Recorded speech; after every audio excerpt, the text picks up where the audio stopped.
most importantly, you guys, we have a guest tonight. I am actual pro. Yes, she is actual pro. Sometimes I'm an adult. Tell me how to pronounce your last name. Climis. Climis. All right, I was going to say Climis. I'm glad that I asked. Although now you know okay. how I was going to mispronounce millions of other people.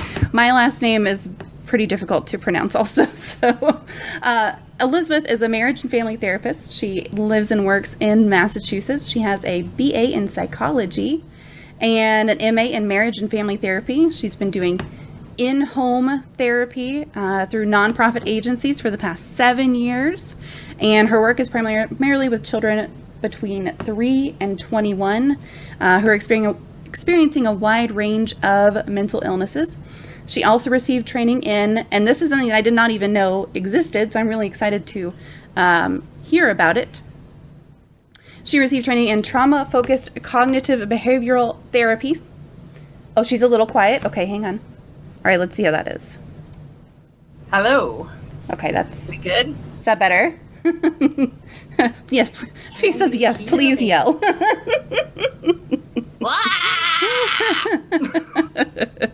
There we go.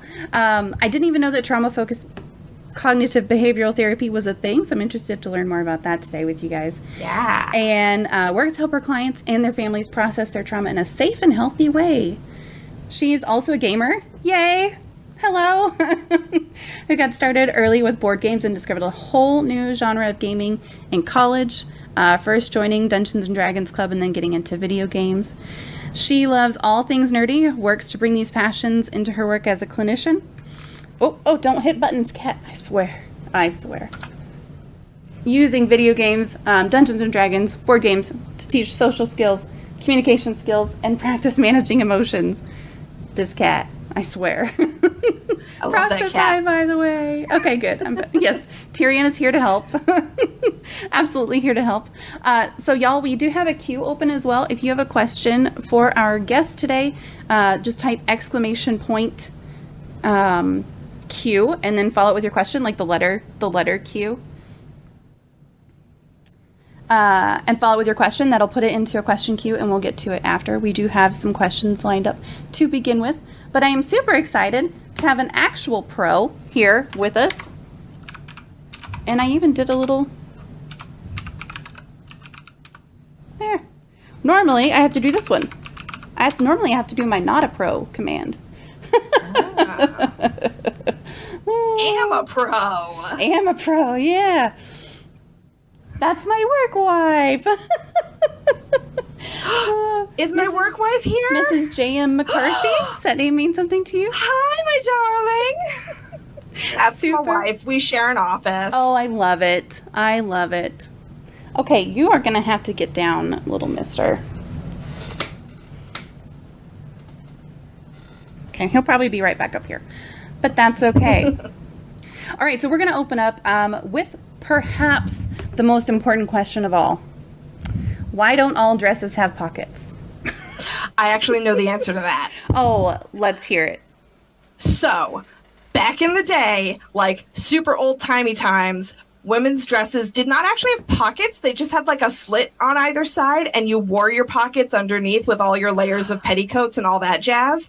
And They were huge. Like, I'm talking like you had like man pockets.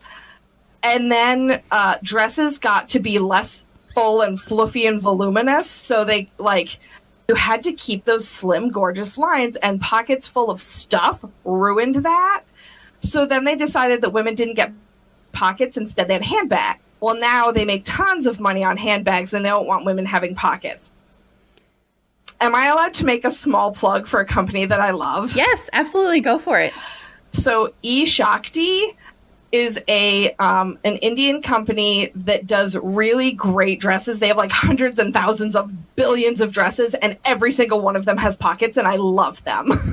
Nice. I like it. So I use a clothing subscription. One of my things that I tell them is if a dress has pockets, I will probably buy it. Yes.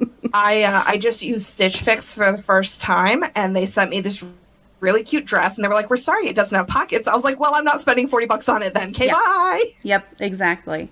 Yeah, dresses with pockets is one of those things that I seriously, if someone compliments me on my dress or whatever, I'm like, oh, thank you. It has pockets. Look how much stuff I can fit into them. Yeah. Oh, Fiona says, can we get a fuck old timey times though? Because man pockets aside, sexism. Yeah. Yes. I mean, yeah, no. Fuck old timey times, but like pockets were the best. Yeah. Yeah. Okay, so that was, I'm glad that you actually had a history of pockets and dresses.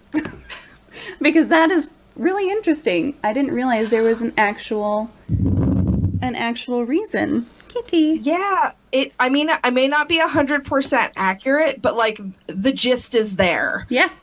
Yeah, no, when I was in grad school, one of my classmates called me Snapple Facts because I just had random things about everything. I love it. I love random facts. They're wonderful. Okay, so what is your favorite video game? And then what is your favorite board game?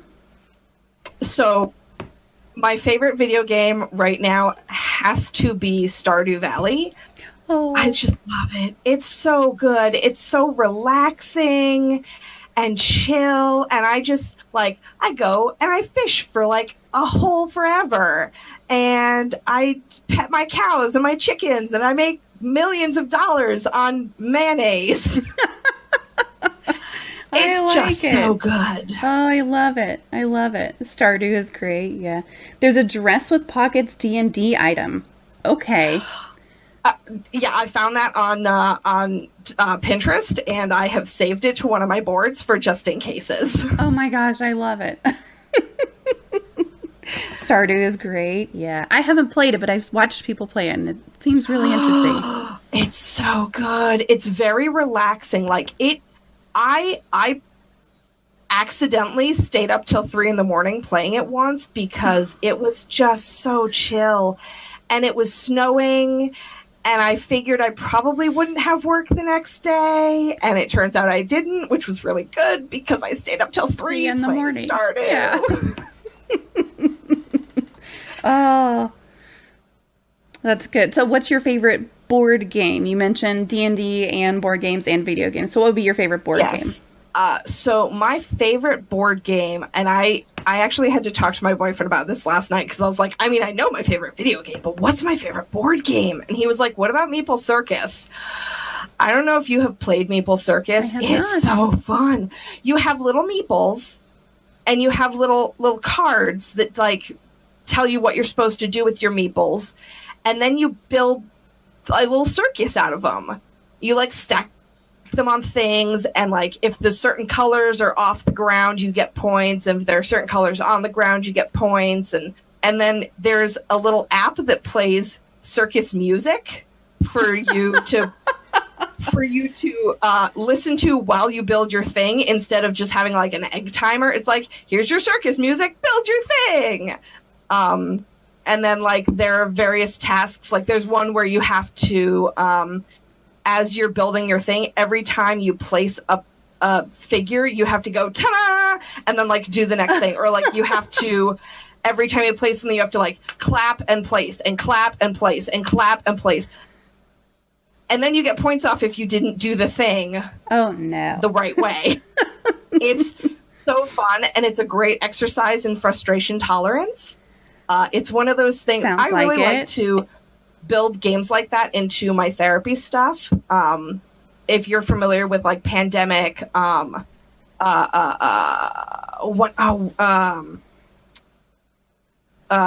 Island, Forbidden Desert, those sorts of things where you're it's you against the game.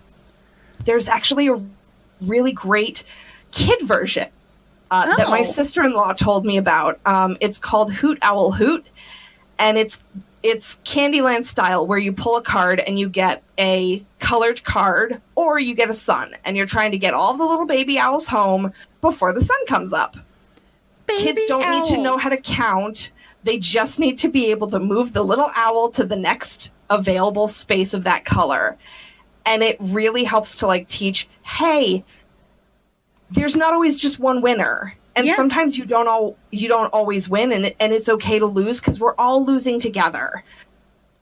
So I actually played that today with a kid who was super excited because we were one son away from losing, and then we got it. That's really cute. Oh, okay. Hello, cat. So that's video games and board games. So what is something that you love, and what is something that you hate about D&D? I hate rules lawyers because there are so many fun things that you can do because it would just be really cool. And then the rules lawyer comes in and is like, no, you can't do that. Gygax says. I really love how creative you can be, though. And I have a really great DM who his rule is the rule of cool. If it's cool, he'll figure out a way for you to do it, which is awesome. And it makes it really fun because whatever you want to try, you can try it. And it could go horribly wrong, but it could be great. That sounds really cool. Yeah. I mean, it's good to be able to like have that flexibility of, oh, I had this great idea. Can I do it? And he's just like, if you can tell me how, sure. Right. That is. I feel like that's a much better way of playing than here's all the things you have to do, and we're not deviating from that because you get to deviate in life. Why don't you get to deviate in a game? Exactly. And it's a fantasy game. Who are you to tell me what I can and can't do? It's magic. Exactly. Yes, absolutely. Oh, okay. We have a link for Meeple Circus as well. So, excellent. Pretender Isaac, thank you so much for posting that link. Okay, so given that gaming disorder has gotten a lot of kind of playtime lately in the press, is there something that you find that's inherently bad about loving to play games, and is there something inherently good about it? Kind of both sides of that coin.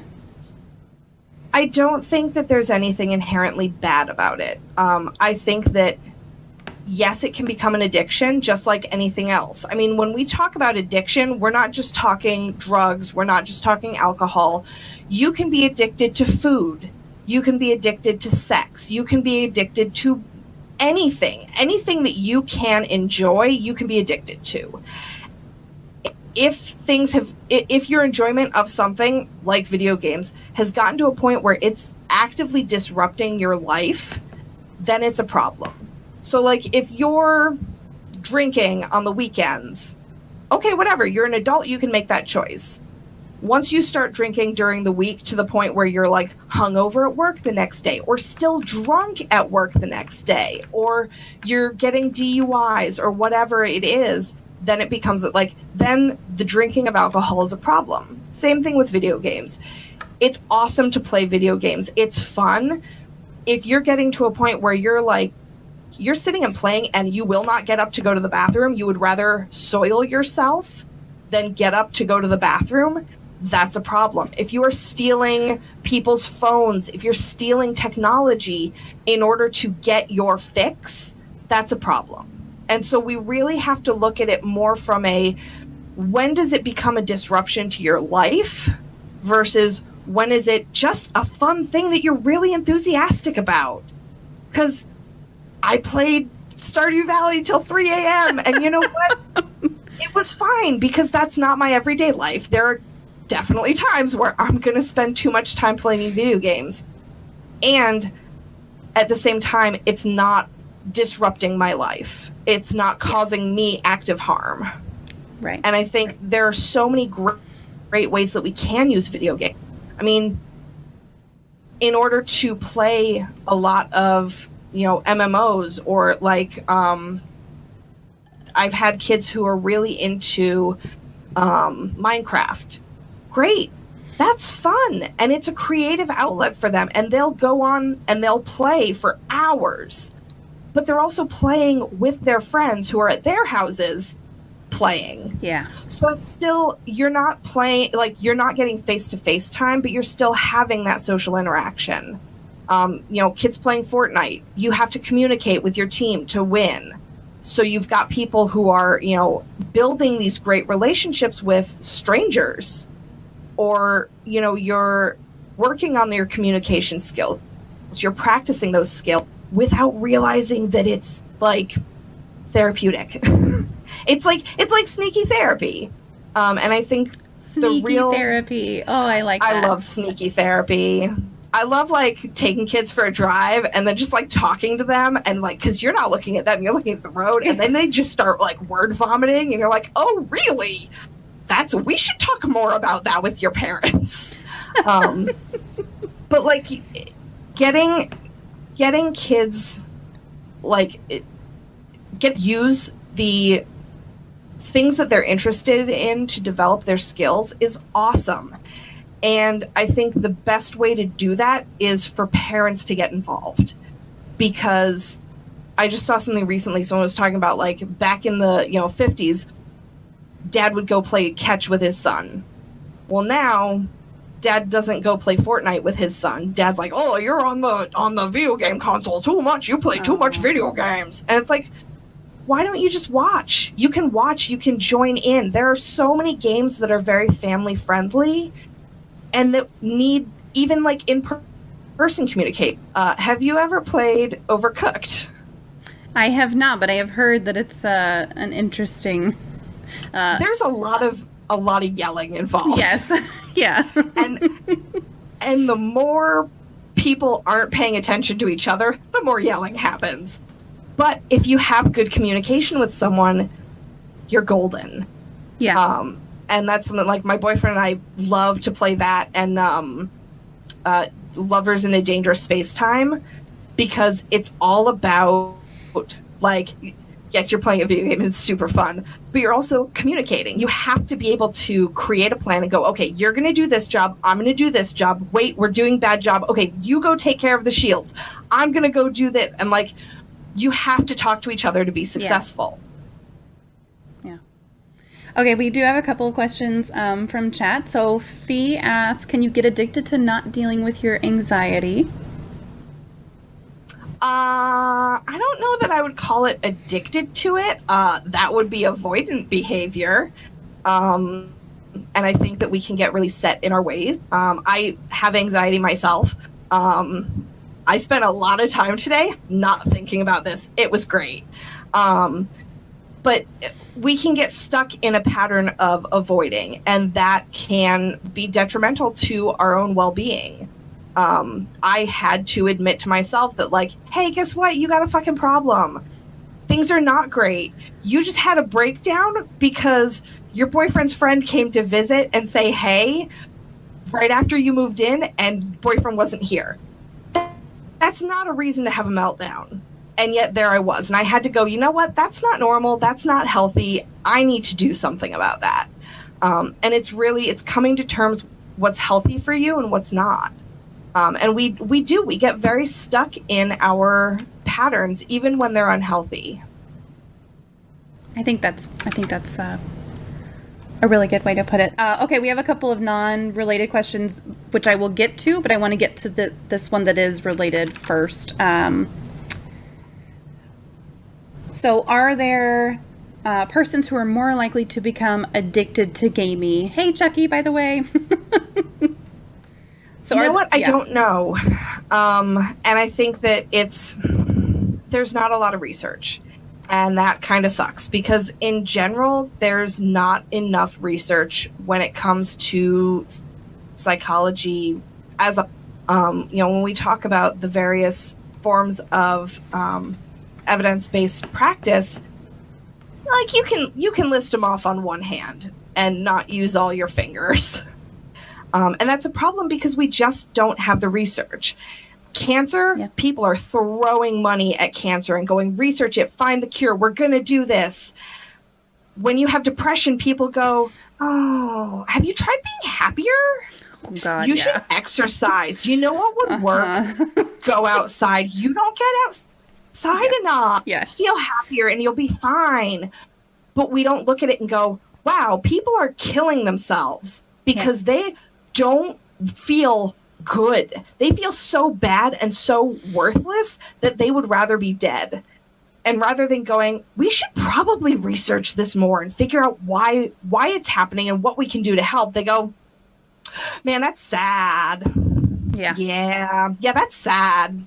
But cancer, though, or like, but heart disease, though. Yeah. And I don't want to minimize those, like, I don't want to minimize other diseases. It's that those are visible. No, you're absolutely right. Those are very visible diseases, and mental illness is invisible. And yet, this may come as a shock to y'all. Your brain, it's a physical thing, and it's a part of your body. Your mental health is physical health. And we're really, like, just barely getting there. Yeah. I mean, we just got to the part where we went, you know what? We're going to get everybody using the same medical codes for everything. So, like, I, as a therapist now, when I'm diagnosing people, I'm using the same diagnostic codes that a medical doctor is using. I mean, not like I'm not, diagnosing you with medical things, because I don't know how to do that. But when I say, hey, you have depression, I give you a code, and that bills insurance and all of that. And when a doctor looks at that code, they're going to pull it up in their manual and go, oh, that's major depressive disorder, single episode. Super cool. We're all speaking the same language now, and that literally happened within the past 5 years. And that's, that's a problem. Yeah, because how long has mental health been around? Right, yeah. We were just, I can't remember if it was last week or the week before, we just talked about kind of the tie between mental health and physical health and emotional health, and how those three always work together, and how it's becoming more and more recognized that, oh, by the way, like, your mental health actually does matter. And if people if they get more attention to those mental health issues and really get them taken care of, and get them taken care of in the right way, instead of just kind of brushing everything off, then, oh, by the way, you take fewer sick days throughout the year, kind of thing. So And your physical health impacts your mental health, and your mental health impacts your physical health. They are tied together. There's no separating them. Yep, absolutely. Well, I've got a pretty good example that just happened to me that I talked to my therapist about last week.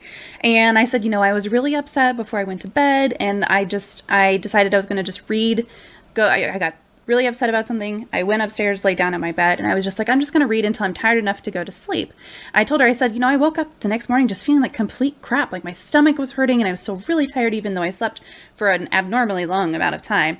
And she said, well, part of that is that you slept for an abnormally long amount of time. Your body's not used to that. It's something different. It's throwing you off. But the other part is you got really upset, like, your emotional state was bad, which triggered a physical response, and then you went to sleep without dealing with that physical response. She said, next time, just go for a walk or whatever, let your body get some of that adrenaline out and get everything taken care of, and that way, you won't wake up with a stomach ache or anything. So I love that you are validating some of the things that Smart that we've talked about, and then some of the things that I've talked about with my therapist, even though we haven't talked about. So I think that's great. Yeah. Okay, so another question from Chad is, what's the best way to defend video games as a healthy outlet to those who think that they are a waste of time? Thank you for that, Alex. Sometimes it's hard. And I mean, it's even hard for me, because I walk into work and my coworkers are going, but video games are like, my kid spends too much time on those. And I'm like, yeah, so do I. It's fine, guys. And I think really pointing out, like, hey, yeah, I'm spending a lot of time on video games, and this is what I'm getting from it. This is how it helps me.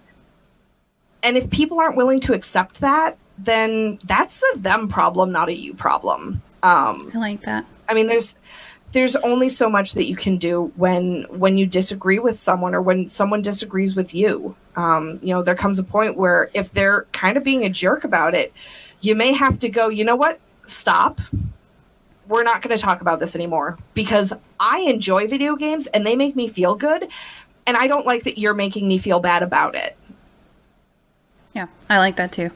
I know, as a people pleaser myself, one of my issues is that it's really, it can be really hard for me to say, like, all right, so I've explained to you how they're helpful to me, how they help me connect, how they help me expand my social connections, kind of thing.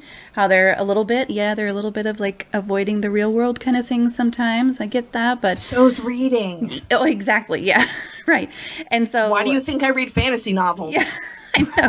Well, like I binge read on my phone. I read like a book or two every couple weeks. And, but you know, you get to a point where you've explained that to somebody and they still aren't necessarily getting it. Right. Mm-hmm. And so kind of my first response is to say, well, you know, it's at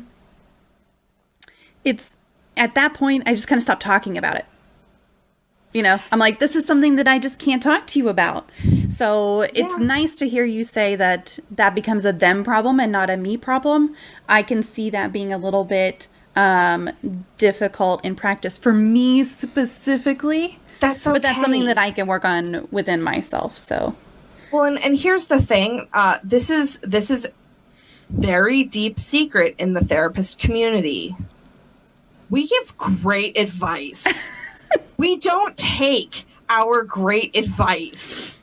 So, like, there are times where my wife and I will sit down, hey, girl, and I'll be like, oh, my God, like, this thing is such a problem. And she goes, just do this other thing about it. And I'm like, that's a really good idea, but no, see, I don't need you to therapist at me. I need you to just be like, yeah, that sucks.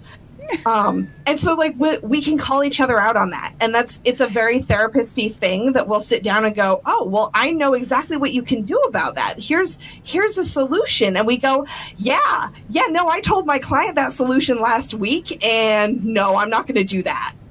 No. Yeah.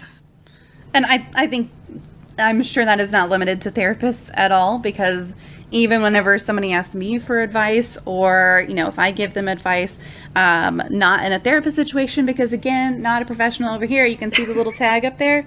She's the pro. A professional. She's the pro over there. But, you know, I'll tell them something and then I'm like, okay, but I just didn't do that the other day. Girl, we've been there. We all been there. I know. Okay, so I'm going to go back to Dungeons and Dragons really quick, and then we're going to go to another question. So, what is your favorite Dungeons and Dragons class to play? Okay, so in college, I was always a stabby rogue, because stabby. And it was super fun this weekend. I actually got a couple of my coworkers hooked up with my DM so that we could all play a game together so they could learn what D&D was. It was very fun, and I decided to build the rogue. It's fun to steal stuff and stab people from behind. But I have gotten really into this barbarian that I've been playing. Her name is Ragna. Ragna Ullensdottir. She is a like super badass Norwegian Viking thing. And I've never played a barbarian before, so it's super cool to be a tank and just murder everything all the time. I was creating a character in... Oh, what game was I creating a character in? Now I can't remember. Torchlight? Was it Torchlight? And I was like, I want to be like the biggest baddie. Can I be the biggest baddie? Sometimes it's fun to be enormous and powerful. Yes. Yeah, it is. I'm sorry, give me just a second because my kid needs to know, hey. Okay, now he's walking away. He has poison ivy and he put on calamine lotion and he came over and he was like pointing at it and I'm going, what? Great job. You did it. Go ask Dad. I don't know. I don't know what you're trying to do. Okay, so let's see what else we have here. Oh, okay, so here's another D&D question. Do you watch Critical Role or any other D&D shows or podcasts? I don't watch Critical Role. I probably should because I love those guys. I go to like all of the no, I'm sorry, not Critical Role, Clinical Role. Oh. Slightly different. Have you heard of that? I have not. I have heard of Critical Role. Clinical Role is a bunch of nerdy therapists playing D&D. They're all Oh, I love that. They're like the guys who run Take This and Bodhana Group and like all those cool things that you may or may not have heard of. Great nonprofits that do gaming and therapy. But they all play a game together, and it's super cool. I actually am a huge Taz fan, The Adventure Zone by those good McElboys. So. All right. Okay, so this next question leads into one of our questions that we've gotten from Chad as well. Why do you do what you do? So kind of what interests you about mental health? What inspired you to get into this field? Kind of why did you pick the specialty that you picked? So I went into psychology because when I was in like 8th grade, one of my friends was going through some shit. And she was like, I'm going to be a therapist. I'm going to go become a psychologist. And I was like, great, cool. We're best friends. I'm going to do that too. Because previous to that, I wanted to be a potter, a teacher, an artist. I wanted to be everything. And then I went to college and I started studying psychology. Wow, this is the coolest thing. And I just got really into it. And senior year came and I went, oh God, what am I supposed to do? So I went to grad school. And I didn't really know what I was supposed to do, but I was like, it's family therapy. Like, I come from a family with some issues sometimes. Like, that sounds great. Let me do that. There's a state school that I can go to and pay practically nothing. Like, I'm almost done paying for that. Still paying for undergrad. Oh. Yeah. So I wound up, 2.5 years in there, and it was time to look at an internship. And I got a little late on that because anxiety. And I wound up finding one internship opening at a partial hospital program at a hospital. And they worked with adolescents. I worked with the teenage group. So the 14, I think it was 13 or 14 through 18. And it was great. They're the worst. Teenagers are the worst, and I love them. Here's the thing. I will say mean things about my clients. Like, I have a client who's a total asshole, and I love him. I love him dearly, and I love how snarky and obnoxious he is, and if he were nicer, I would still love him. But, like, him being an asshole is the thing that I love about him. I love working with teenagers. They're pains in the butt, and I get it because I was a pain in the butt. And they're going through so much shit, and it's okay. And being able to, like, look at my own teen years, which were tumultuous because I was a teenager, and go to other kids and be like, hey, you know how this sucks right now? It's fine. It's okay that it sucks. It'll get better, and I'm here to help you through that. I did not realize I wanted to work with teenagers, and then I was like, oh, wait, I nannied all through grad school. I was a third grade teacher's aide in undergrad. I worked at a summer camp in college and grad school. My internship was with kids. I kind of like being around kids. And so here I am doing, adolescent-focused family therapy. All of the nonprofits that I worked for have been, our clients are technically the kids, but we work with the whole family. And we do systems theory. I don't know if y'all are familiar with that. Yes, no, maybe. I would love for you to go ahead and explain it. Okay. Systems theory is the idea that one person is not the problem. If you think of a family as a mobile, if you are holding everything still on a mobile and you're just batting at one thing, it's not going anywhere. If you start, hitting one thing, everything else is going to start moving around it because they're all part of this family system. And so if you are going, hey, that angry teenager who's like running away from school and refusing to go to school and swearing at their parents and doing drugs, they're the problem. It's like, oh, they're doing it for a reason, though. And what's the reason? Oh, their parents are like on the verge of divorce. That kid is a symptom. And if I cure that kid, well, guess what? One of the parents or another sibling who's involved, because, if there are more kids, like the one kid who's been fine well, I fix one kid, that other kid is going to lose their mind. Right. Because they are all acting as a symptom of this bigger problem. And so the system theory is that a family system is a contained unit, and each individual that has a problem is a symptom of the family problem. And so we address the family as a whole, and we use that kid as like sort of our door in. We go, oh, okay, your kid's a disaster. We'll work with them. And also, you're kind of a mess too, and we're going to make everything okay. I like that. That's good. Okay, so we do have a question from chat here from It's Gigi. What's your advice for those wanting to get into working as a mental health clinician? She says she's currently working on her bachelor's in addiction and recovery and worried about work after school and getting more involved. So, try not to get discouraged.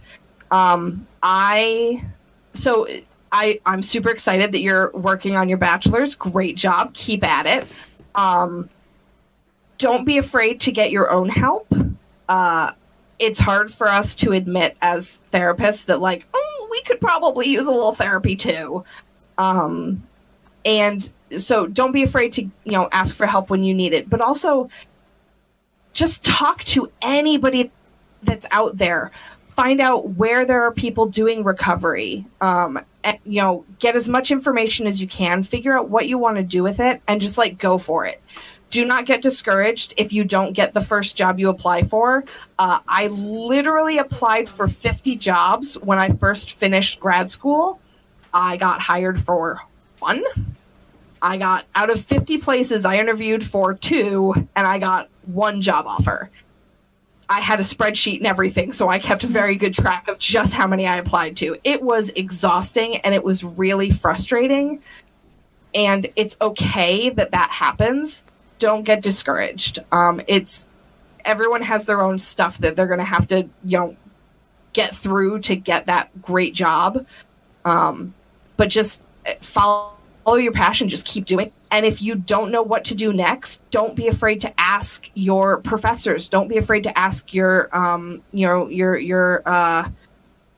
are they called? When you have I've been out of college too long. You have the person who tells you what you're supposed to be doing. Your advisor? That. Yeah. Don't forget, don't be afraid to talk to your advisor about that and say, hey, I'm really interested in doing this thing. How do I do it? I like that. So she said she's been quite discouraged because a lot need masters. I'm already so far in debt that I don't want to keep adding to it. And that, I will say that I'm not in mental health, but that is the primary reason that I have not gone after my master's, is because it is so expensive. Okay. Pro tip. A couple of pro tips. 1, go to a state school. It will be cheaper. Yeah. I got loans, and my parents helped to pay $30,000 a year for my undergrad because I was a dumbass and wanted to go to a private school. It was so fancy. And I love that school. I think it was a great place for me. And also, I will pay for it until I die.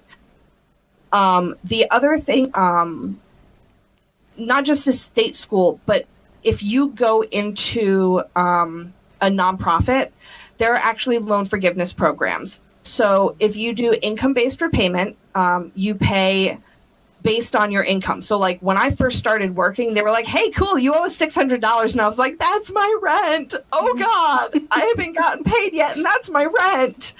That went down to about $200 when they went, oh, you don't make any money.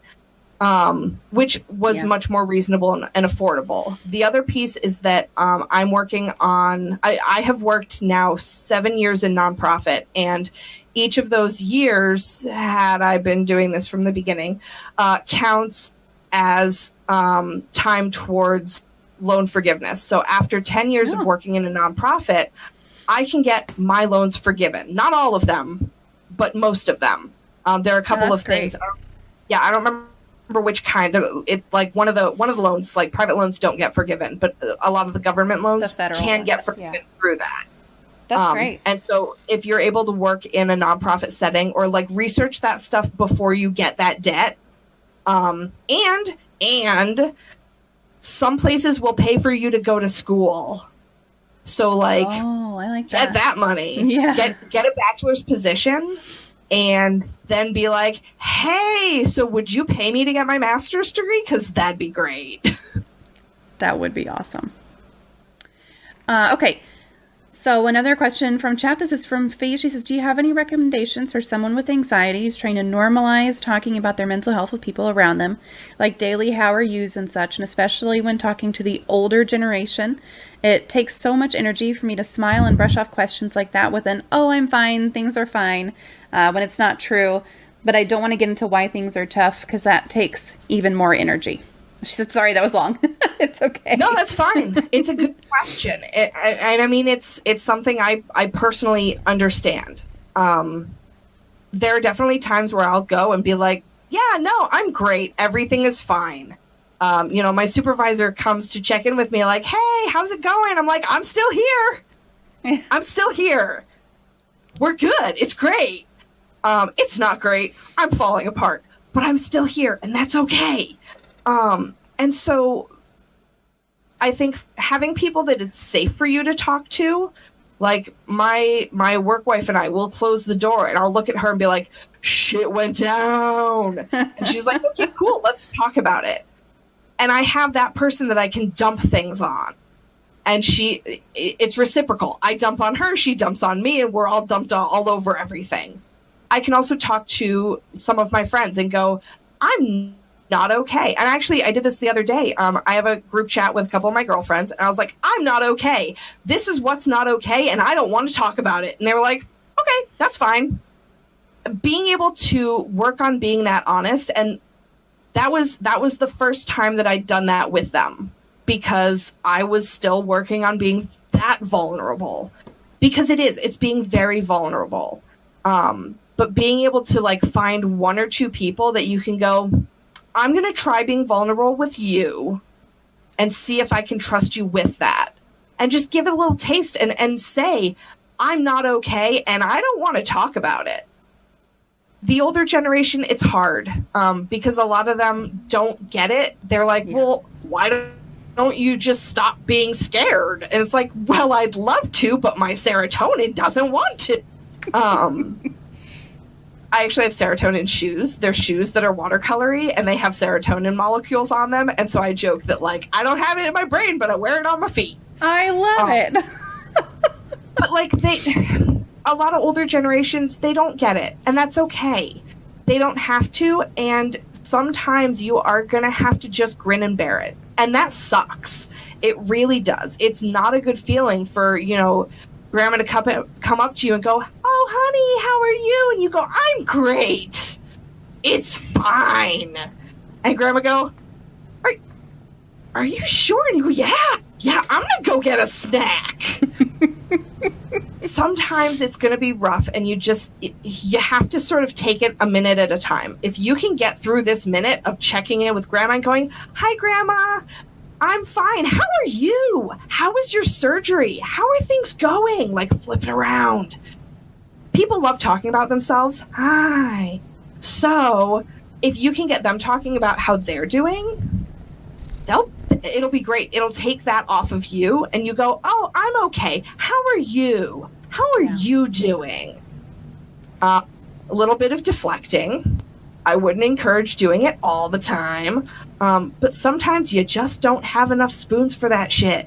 Yeah. And it's okay to not have the spoons for it. Okay, Kat. Get out of the way. Yeah, she said, I've tried that with my parents. They want to talk about it, or they get really worried. I guess it's nice to have discomfort, to have the discomfort of grinning and bearing it validated. So I appreciate that. It's like the how are you doing thing. Yeah, I have a coworker who... she was a new employee. I wasn't really sure how much to share with her, but she sits right next to me. And now we have this thing where we just go, are you fine? I'm fine. Everything's fine. We're going to be fine. It's fine.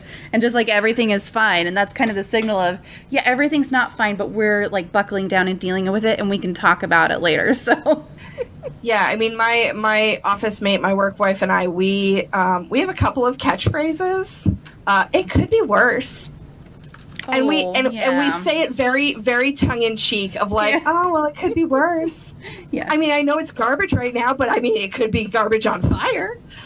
We also joke that like things are a surprise learning opportunity. So like shit went south, surprise learning opportunity. Oh, I like and that. It's not good, but it makes us feel better about it. And we have that. It's like we have that inside joke. So like just like you have the, oh yeah, no, I'm fine. You're not fine, but you guys know that you're not fine, and just being able to share that quiet knowledge can be really helpful. Yeah. Surprise practical experience session. Yeah. I like it. You have received a compliment from Slavoid about whatever is on your ceiling. Oh, what? Oh, my tapestry. Yeah. That went up when we moved in. So I'm in a fixer-upper. It is a very fixer-upper. And that tapestry is hiding some interesting choices of graffiti and also of home repair that were not very well done, and I need to fix because whoever lived here before didn't do it right. I like it. But hey, it makes it look like the ceiling isn't going to fall in on you while you're sleeping in this great comfy bed. That's excellent. That is probably a good confidence booster move. For sure. Okay, I've got a couple more questions. So after the recent events with the Atika suicide, how would you recommend helping content creators deal with the toxicity and mob mentality of the internet? And I don't know, are you familiar with what happened with Atika? Yeah, I actually just found out about that the other day. It's hard because bullying is real. Yeah.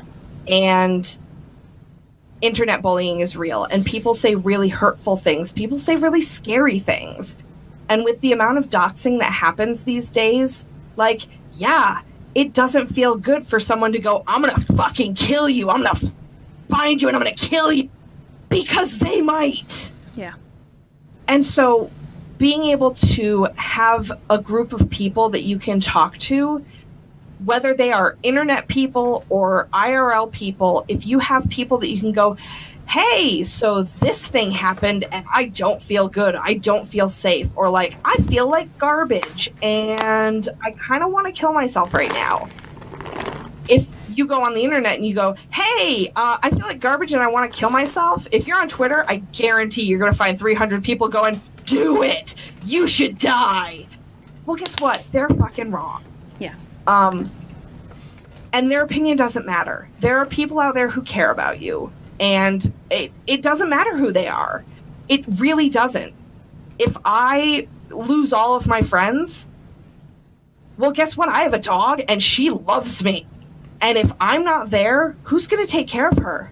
She's already been abandoned once. She's my baby. She's my rescue. I can't be dead because then she's going to be dead. If you can find something that makes it worth sticking around, find that something. It does not matter what that something is. And it doesn't matter if that something is permanent. If you have to stick around because some video game you want is coming out next week, fucking do it. Great. You have until next week. Now next week comes, the game comes out, well, you better stick around or else you're not going to be able to play it. So you have a couple of days to stick around and play it. And then you find something else to stick around for. And if you can find enough things to stick around for, you don't have to have a permanent thing. It's not like, oh, well, I have to stick around because my parents will be sad. Maybe you don't care. Maybe you don't care that your parents will be sad, but boy, you really want that video game. Well, you got to stick around for that. And that's okay. Even if it's a short-term thing, if you can find something to stick around and not letting, and sorry, I'm a big old nerd. Don't let the muggles get you down. I mean, there are going to be crappy people all over the place, not just on the internet. And if you can get people around you, if you can surround yourself with people in person and on the internet who genuinely care about your well-being, you'll do a lot better than if you try to shut everyone out. And I mean, it's really about building up a community for yourself. Yeah. Yeah, we've talked about social connections and their importance, and like even if it's just one thing, like having to play all the games that you just bought that were for $1 at the Steam summer sale. Yeah.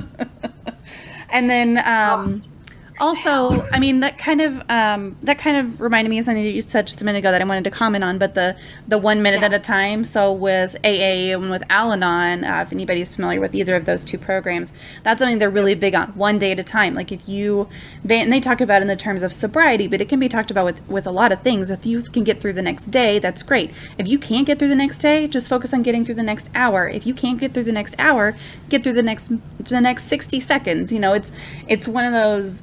There's always this little bitty thing that you can narrow it down to for what can you tolerate, like what amount of time, and then just tolerate that amount of time again. Get through 10 seconds. Yeah. And if you can get through 10 seconds 6 times, you did a minute. Mm-hmm. Look at you. You're a fucking hero. Yeah. If you can do that another, 6 times, that's 6 minutes. Great job. You are here for 6 more minutes and you survived. You got through that panic attack or whatever. You did it.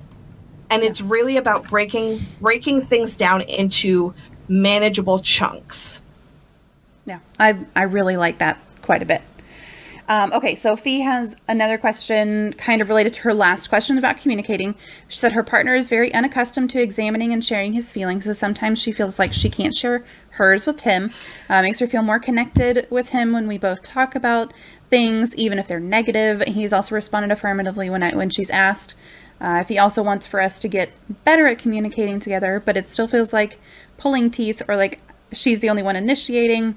Do you have any tools, suggestions, etc. for helping us both get better, for helping her to encourage him to initiate? And I'm listening to this question and answer also, please.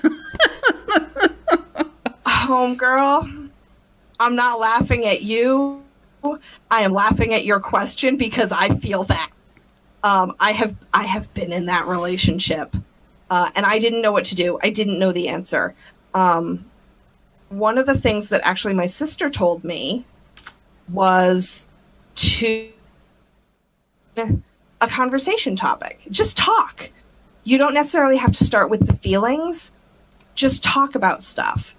I read an interesting article today. Let me tell you about it. Yesterday I was, lying in bed with the boyfriend and I felt like connecting, but I didn't want to talk because I talk and so I said, hey, just talk, just say something, just anything. And he was like, I don't know. I was like, just literally anything. So he went on a rant about a thing that was frustrating him, and I was like, yeah, okay, you know what, that's interesting, have you thought about this aspect of it? And he was like, no. Okay, that's something else to talk about. And it was just it wasn't even important. It wasn't like it was a big, huge, dramatic thing. It wasn't like, oh, I have these feelings. It was just like, I'm frustrated about this dumb stuff. And it's okay if that's what your thing is, because you're communicating. If you guys are big into video games, I very strongly recommend couples video games. Things like Overcooked, which is super fun and requires a lot of communication, like I said before, and also Lovers in a Dangerous Space-Time. One that boyfriend and I discovered at PAX, boyfriend discovered at PAX, was Keep Talking and Nobody Explode. That's on Steam sale, like $5. Steam sale, I just bought it. It was super... What was that one called? I'm sorry, I'm writing them down. Keep Talking and Nobody Explodes. All right, got it. One person is on a website, so you only need one person to actually have the game. One person is on a website looking at the bomb manual. One person is looking at the game where you have a bomb. The bomb has a timer, and you have to be able to communicate to each other without looking at each other's material. So, like, think of it like Battleship.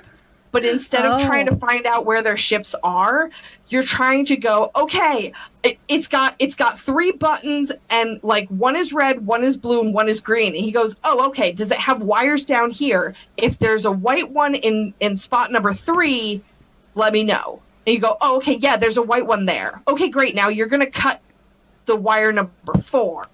And like the whole time you're trying to diffuse the bomb together with only the information you have, and you're sharing it with them, and they only have the information they have. And so you're trying to communicate it to each other and not blow up. I like that.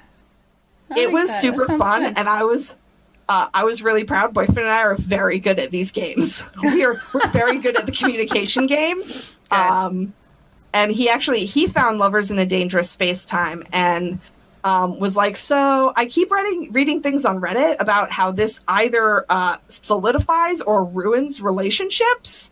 I was like, okay, cool. So we're to break up tonight. Right? Yeah, no, I'm prepared. Turns out we are awesome at it. Nice. So that game, Keep Talking Nobody Explodes, getting a lot of love in chat. So that's good. A lot of fun to watch other people play.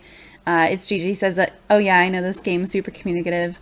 Bomb defusal. Okay, so Fee said, it's always nice to know there's someone else out there with the same feelings I have. I like the suggestion to just talk about nothing at first. I feel like I should have thought of that because that's how I wrote my essays in college. Yeah, so Dangerous Space-Time is also on sale. Oh, nice. Excellent. Someone just that one's also on sale. Oh, good. Oh, thank you, Bite Mark. Yep. I appreciate that. Yeah. I'm just going to take a second here to remind everyone to take a drink of water. We've been here for about an hour together. If anyone needs to get up and go to the bathroom, grab some snacks, whatever. We've been here for an hour. Stretch your arms, whatever you need to do. We're gonna keep going here. There's a bundle, she says, with the 3 mentioned and a few more. Oh, ooh. Yes. Thank you. Wow, look at me. Mm-hmm. Yeah. It's like I checked the Steam sale. I didn't. It just went, there's something on sale in your wish list. And I was like, bought it. Yep, that's great. And then one more note real quick. I don't have alert sounds on, but I appreciate the follows and everybody who's here watching. I appreciate you guys being here. Okay, let's keep going here. We do have one more question. So I am having to change therapists because I'm moving. Are there any resources you could suggest that might help find a new therapist? And he's in Dallas, if that helps. Honestly, it doesn't, because I'm in Massachusetts, and I know some therapists in Massachusetts, and I know some in Connecticut, and that's about it. But there, and this is going to sound really silly, one of the resources that I use the most with some of my own clients when looking for outpatient therapists is Psychology Today. Their website has a therapist finder, and you can actually search by your insurance. So you can actually filter it by your insurance, by what gender you'd prefer, by what language you'd prefer.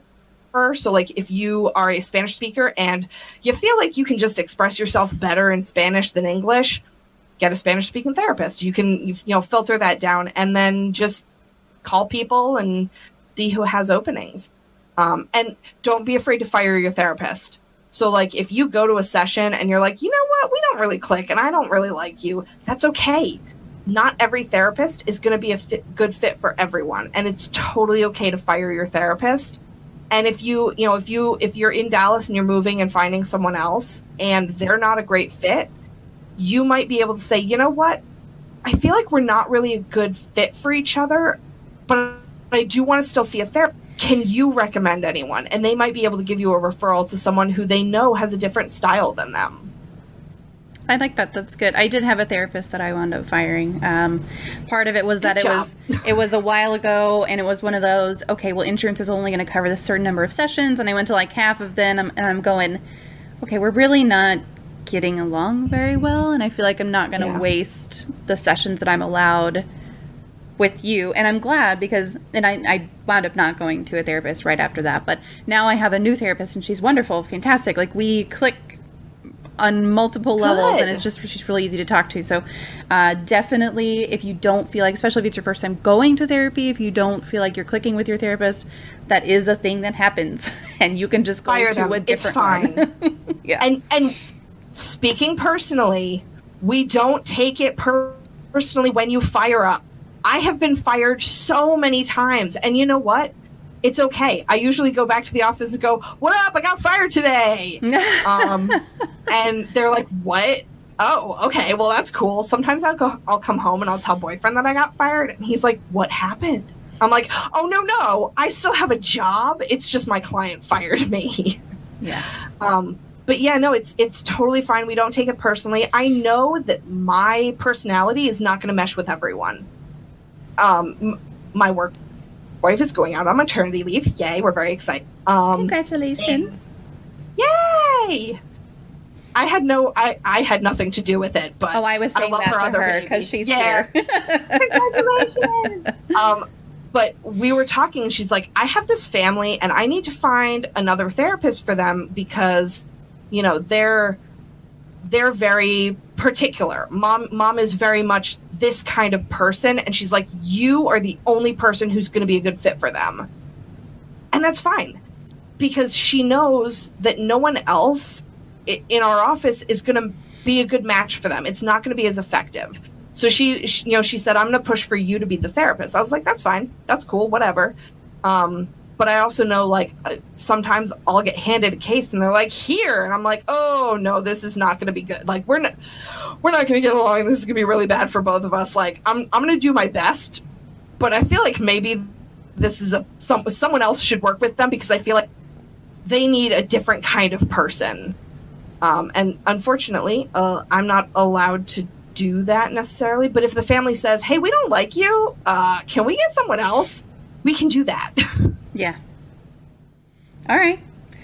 Okay, so you mentioned, in your bio, you had that you are focused on trauma-focused cognitive behavioral therapy. So we've talked about CBT being a good way to work through most issues almost every week. Like, that's one of the top recommendations and everything that I researched. CBT is great. Just constantly. But it would be good if you could give kind of an overview of what the trauma-focused piece is, and maybe a couple of instances where that would be a good choice, if there are any, or if it would not be a good choice if there are some of those as well. So TFCBT stands for Trauma-Focused Cognitive Behavioral Therapy.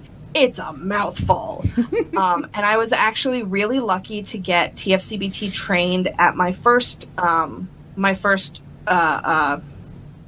job. And I worked with a kid who had been sexually assaulted. And they were a mess. They had all of the trauma symptoms. They were, they didn't care about sex anymore. It was just like, I'll sleep with anybody. I'll do any sexual thing with any old body because what does it matter anymore? They had, depression and anxiety and the flashbacks and the nightmares and all of it. Their parent didn't get it. They were struggling with it. They were a brilliant kid, and they were failing at school. Like, they had gone from being an honor roll kid to being Fs. Mm-hmm. It was ugly. And we did TFCBT with them, and I get updates occasionally from that mom because I haven't changed my phone number. And every once in a while I'll get a text of like, hey, so-and-so finished high school, and they're, got this award, and they're going on to go to college at this place. And I'm sitting there going, holy crap, that's great. And so TFCBT is evidence-based because CBT, but it's really, the evidence shows that it's effective for ages 4 to 18. Personally, I have found that it is effective with cognitively typically developing kids. Anxiety, depression, all of that, yes. But if you have a kid with an intellectual deficiency, or some sort of cognitive delay, it's not necessarily going to be the best fit for them. So, if you've just got your generic kid who is suffering because they have experienced some sort of trauma, that could be a really good fit for them. And it's interesting because it's not just straight CBT. I actually pulled up, I'm going to just a cell phone for a minute. It uses like a list format set of sessions. And it has the acronym practice. So you do your assessment engagement, but then you do psychoeducation, parenting with the caregiver, relaxation, affective modulation, so modulating your mood, cognitive coping, so the mental piece of coping, the deep breathing, the counting all of the things in the room that are blue. It does the trauma narrative, which incorporates narrative therapy, and then in vivo exposure, conjoint what is that? I don't even know. So you have a session where this kid has written their story. They have written what happened to them. And when I say they wrote what happened to them, like you start with, I had this really bad thing happen and it was really scary and now I'm here. And then you get into, okay, this guy touched me in a bad place. And I felt really yucky and now I'm here. And you get really into, like, if it's a sexual trauma, you're going to use the actual genitalia name. So he put his penis in my vagina, or, she put her fingers in my anus, because it just makes it concrete. That can be really hard. And I'm really sorry if this is like bringing stuff up for people. It's hard stuff to deal with. And so we really get into doing that because it's kind of exposure therapy. Exposure therapy is slowly introducing someone to the thing that they're afraid of until they get through it. And so, I started one day with this kid and I said, okay, we're going to tell your story. So she told it and left out like the whole middle piece where the trauma happened. Right. And I was like, okay, that's fine. Next week, we're going to talk about that middle piece where the trauma happened. And it was like, well, he touched me and I didn't like it. Okay, that's great. Great. Good job. You did it this week. We didn't talk about the scary stuff yet. We like walked around the scary stuff and we would slowly walk closer and closer and closer to it. And one day, the perpetrator just kept that guy, that person. And I said, we're going to name him now. And the kid looked at me like, no, we don't speak that name. And I was like, look, I'm going to nerd at you for a minute. And I'm going to quote Tolkien, no, I'm sorry. Oh my God. Wow. Sorry. Nope. J.K. Rowling, Harry Potter.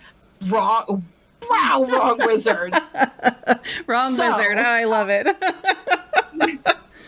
Fear of the name increases fear of the thing itself. And I said, you have given this person your power. By refusing to call him John, you have given him power over you. And I said, I just want you to think about it. And I came back the next week and I said, let's do it. Are you ready to do it? And she said, yeah. So we put his name in. All the places it was that man, that guy, him, we put his name. And afterwards she was like, I don't know how I feel about that. And I said, that's okay. Sit on it. We'll come back next week. Like this was like a 2-month process. Right. We spent several weeks, once a week, doing this, writing this story. And the next week she came back and she said, I didn't have as many flashbacks. I didn't have as many nightmares. And from then she was like, I'm calling him John. And he went by his name because it made her feel empowered. She didn't have to be afraid of him anymore. because she wasn't afraid to say his name. And it was really that. We just slowly did that, put one scary thing in each week until we got this whole thing. And then we sat down and I read it to Mom, and Mom was like, nope, I cannot handle this. And it's like, that's okay. I'm reading it to you now because you need to be able to support your kid when she reads it to you. Yeah. And so Mom gets all those feelings out and, said, I can't hear this. And I said, that's fine. And I made a little note in the thing. I was like, tick mark here. We can't read that part. And then she said, you know what? I do want to hear the rest of it, but I don't want to hear that little piece. I said, okay, so we read that. And I just made a little tick mark at the other end. And, I talked to the kid about it. And I said, is there anything you don't want her to read? And she highlighted the portions that she was like, these are mine. These are private. And I said, that's fine. And I highlighted the portion that Mom couldn't hear. And, I said, is it okay that Mom can't hear this piece? And she was like, yeah, no, it's fine. And so we had, gone through this, learning all of the coping skills, all of the ways of managing the anxiety, the fear, the flashbacks, the nightmares. And by the end of it, she read her trauma story to her mom. And then we had a really beautiful destruction because they don't get to keep that story. Mm-hmm. That is a story that if they hang on to it, they can read it and go back and go back and go back. And they've already lived it once. They don't need to relive it again. And they don't need to revisit it every time they're feeling crappy. So I said, how are we going to get rid of this? And Mom and the kid looked at each other. They were like, we're going to light it on fire. We're just going to burn it. And so we went outside, and Mom actually got a saint candle. And they used a saint candle to burn the story. And Mom got tweezers and everything. Was like, nope, no little tiny scraps left. I'm getting everything.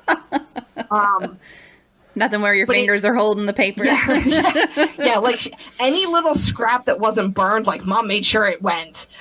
And for that, they were okay after that. Now, I've done it with other kids where, they go through it and she was a teenager. She was cognitively in a better place and a better emotional place to be able to talk about that stuff. I've worked with kids who are just little, like 6, 4, 5. It's real hard to talk about that. And so, we'll say, okay, we're going to do the trauma therapy. This is the best story they can tell right now. And that's okay. They're going to need trauma therapy again when they're a little older. And then at that point, they'll tell the best story they can then. And they'll keep doing it until they've finally unloaded that story to its fullness and they can really work through. I think that it is great. I have seen it work. Yeah. And if I can sit down and go, I know this works because I can point to a kid that it worked for, I feel good about that. I think that's great. Slay. So you said something about, I'm sorry if this is bringing up anything or offending anyone, but Slay said that it was the part about the wrong wizard that offended half the stream, and good luck. Yes, I'm so sorry. I am ashamed of myself. There's so many wizards in my life.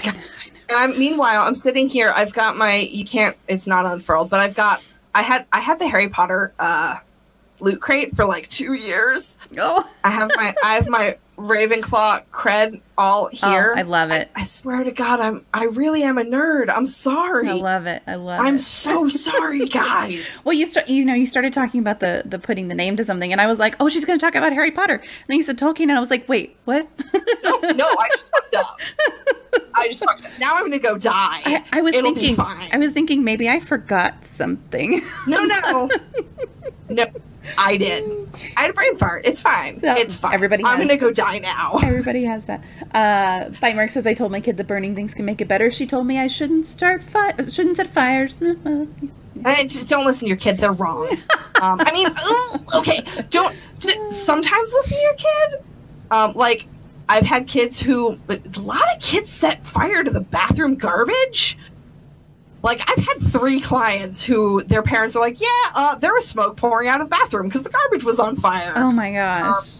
Don't set your bathroom garbage on fire, but like, go outside. Do it outside. Do that. Or if you have a fireplace, set your fireplace on fire. Find safe places to put things on fire and like have water on hand. Yes. Yeah. There you go. Safely. Yeah, no, fire can definitely be cathartic. Safely set things. Oh, Fee says she's a Slytherin. Holla.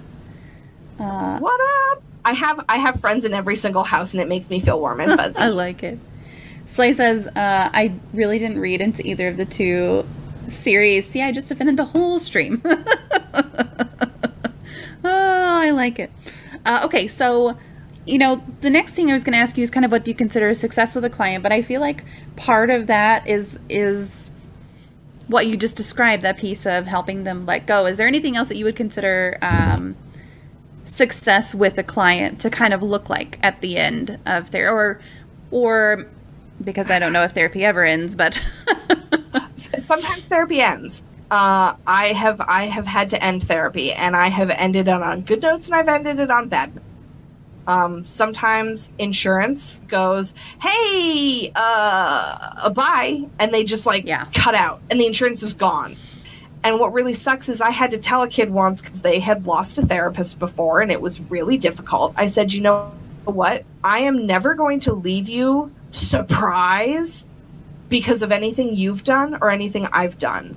If I have to leave suddenly, it is because the adults in charge at the insurance company did a bad thing. Yeah. And I don't want that to happen. I want you to have a good transition. And then the insurance company did a bad thing. Yeah. So that really helped and made me feel great. But I've had kids. I actually just graduated a kid 2 weeks ago. 2 weeks ago. It was super exciting. And they had been a hot mess. This was a young kid, really, really struggling. Like, they could not function. And when I left, she's still doing her outpatient therapy, but she doesn't need me in the home anymore. Parents are doing better. The kid is doing better. Are they great? They're not perfect, but they're definitely doing better, and they feel more confident in their ability to take care of themselves and to do what they need to do. So as long as a family feels good about it, I feel good about it. And I've had families where they're like, we're not ready. And I'm like, yeah, you are. And here's proof. Like, you don't need me anymore. This is why I'm leaving. And one of the things that we do at my agency is we call it a graduation, because you've worked really hard. You've earned this. You are graduating. And we throw a party.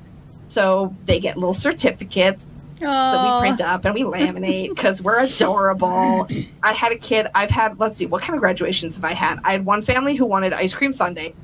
So we had an ice cream sundae party. I had another kid teenage boy, wanted $20 worth of chicken nuggets. Nice. That's what he wanted. He enjoyed it.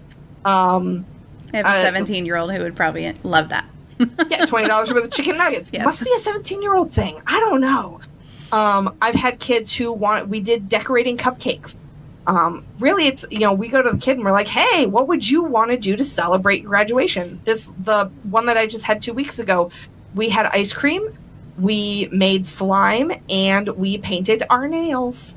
Nice. So yeah, we had fun. And then our agency actually helped send the kid to horse camp for a week, which was super cool. Yeah. And I got texted pictures even though we had closed the week before, and it was very cute, and I almost died. Oh, I love it. I love it.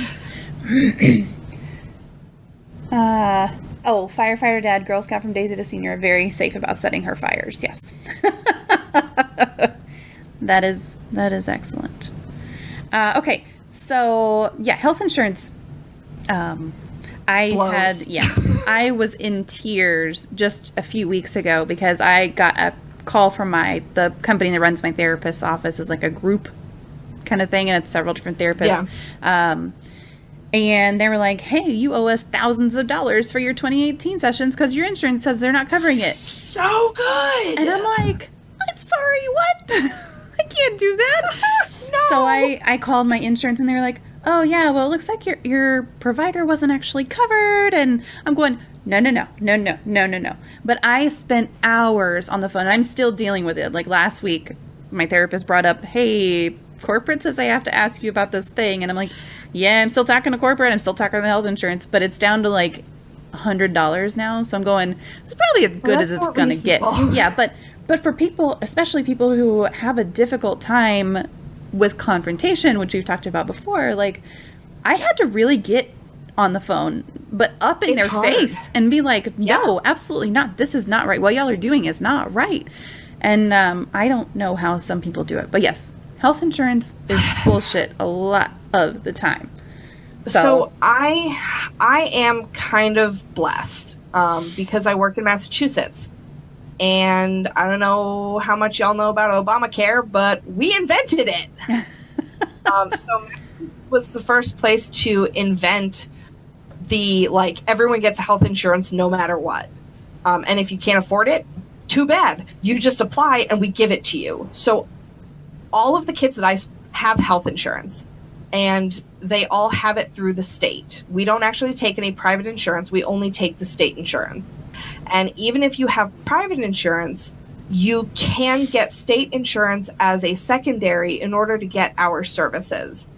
And that, unfortunately, is because of a lawsuit. It's the Rosie D lawsuit, if you're interested in looking it up. Rosie D was a little girl who needed services, and she did not get access to them. And it was really bad. And so there was a lawsuit that invented the program that I currently work for, which is CBHI, and that's the Children's Behavioral Health Initiative. And it is to ensure that every child in the state of Massachusetts that needs mental health services has access to them. Oh, that's great. That doesn't exist in most states. Yeah. And I hate it. And I mean, I had a family member who came to me and said, hey, my kid is a disaster. What do I do? And I was like, move to Massachusetts and get this great in-home therapy program. Yeah. But it's hard because, I mean, even in Connecticut, my mom is a teacher down in Connecticut, and she works with a lot of kids, and they have a lot of problems because they're teenagers. And she'll call me up every once in a while and go, hey, this kid needs help. Like, what do I do? And I was like, make them move to Massachusetts and give them the help they need because it doesn't exist in Connecticut. Cool, thanks. Yeah. And it's hard because in-home therapy is an awesome. I think it's the best. Because if you think about it, like, where do you feel most comfortable? Is it in a stranger's office, or is it in your own home? Right, of course, in your own home. Yeah. Yeah, and so you're going to act like yourself in your home.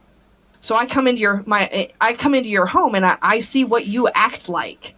I see your kids losing their minds. I see them like breaking their stuff or throwing tantrums and throwing your thing. I see what it really looks like. And then you can go, see, I'm not crazy. My kid's a mess. And I go, yeah, I see that. They shouldn't be losing their mind like that. You told them, no, you can't have ice cream for dinner. And this is too much. And so we're able to really validate that and then work with those kids in that situation. I wish that it existed everywhere. I really do. I wish that it was an option for everyone. And I wish that health insurance was an option for everyone. Yeah. Vote, please vote. Tell your legislators that you want a single payer system, that you want healthcare for everyone, that you want mental health care for everyone. Because guess what? Even if you don't need it, somebody you love does. Yep. And absolutely. they're not getting the care they need because of. Yeah. Yep. Absolutely. Okay. So if you could change, so kind of leading into here, but if you could change one thing about the mental health field or people's views of mental health professionals, what would it be? I made notes because I have to turn it this way so I can actually read my notes. So those are two different questions. very different. The easier piece is the views of professional. Like I said, we're not all perfect, and not every professional is going to be a good fit for you. Yeah. But also, we are people. We're just people. Like I said, I have my own mental health issues, like Lexapro 10 grams, woo! Oh, no, milligrams, haha, 10 grams would be a lot. But I am a human being. I'm not perfect. I give great advice. I don't always take great advice, but I'm just a person. And a lot of us go into this field for a reason. And that reason is because we have experienced trauma. We have had difficult childhoods. We are ourselves people with mental illness, or we love and care about people with mental illnesses. We all have a connection somewhere. And I mean, has anyone seen Kristen Bell's Ode to Her Therapist? Yes, no, maybe. It's great. You should watch it. I love her. I really love Kristen Bell. She talks about like how her therapist must own like a really sensible car. The therapist car is a Toyota Corolla. Just so you know, every therapist owns a Toyota Corolla. Sure. I mean, some of them don't, but like they're getting some sort of money on the side to afford something else. And in Kristen Bell's Ode to Her Therapist, it paints this like beautiful picture of like how perfect her life is and how perfect her family is. And it's not. Our families are broken too. It's fine. We work through it. We're really just people, and we get it. We've been there, and if we haven't, at least we've seen it. So, just recognize that we're people. We have thoughts and feelings. It happens. If I could change the mental health field, a lot of it would be making sure that there's access, because there isn't. Yeah. Yes, absolutely. And I mean, even in what I do, we have long wait lists. I just got super excited because I got a kid on a 2-week wait list for an outpatient therapy, or outpatient therapist. That's good. I also have kids on like 6-month wait lists for outpatient therapy, and that kind of sucks, especially when they really need it. Or when I don't want there to be gap in services. I need to close, and they need to keep their mentor. Well, their mentor needs them to have an outpatient therapist, or else they'll have to close. And if there's a 6-month wait list, I can't convince insurance to stay open that long. Right. It sucks. Right. So if anything, like just making it more available to the people who need it. Yeah. I mean, I think access is a really big issue that I hope gets resolved soon. I know from when I went to therapy for a very specific issue in 2014 or 2015, like it was all right, you have this number of months, go. And that's it. Yeah. And it was like you had to explain to them what it was for. And so when I started going again last year, after some things that happened to my family and some things that were happening kind of in my relationship and just life stress in general, it was like, I called them because I thought that I needed to get pre-approval. And they're like, no, just find yourself one and go. Yay, so I'm like, I know. I'm just like, okay, that's a really big jump in the availability of care and the ability to go and just get yourself taken care of. Because if I have a cold, if I have the flu, I'm not going to call up and be like, hey, am I covered to go and get, Tamiflu you're just gonna go. Or whatever? You're just going to go. So in this, it was, I was at a point last year where I was just like, I'm going to go regardless. If I can get it covered, awesome. And then the whole thing of them calling me now and saying it wasn't covered, but they backtracked. So stick up for yourselves. If they're saying it's not covered, stick up for yourselves, and see if you can get it covered. But okay, we do have another question. I've always thought of midlife crisis-y kind of urges as a bad sign, like get a tattoo. Oh wait, this whole list is bad for me. Get a tattoo, dye your hair, throw away your whole wardrobe and get a new one, etc. I've done all of those things. This is bad. This is terrible. I haven't gotten a tattoo because I'm scared of needles, but I think they're super cool. And if I could get one and not have to get like stabbed for it, that'd be super. I'd get a bird. That'd be good.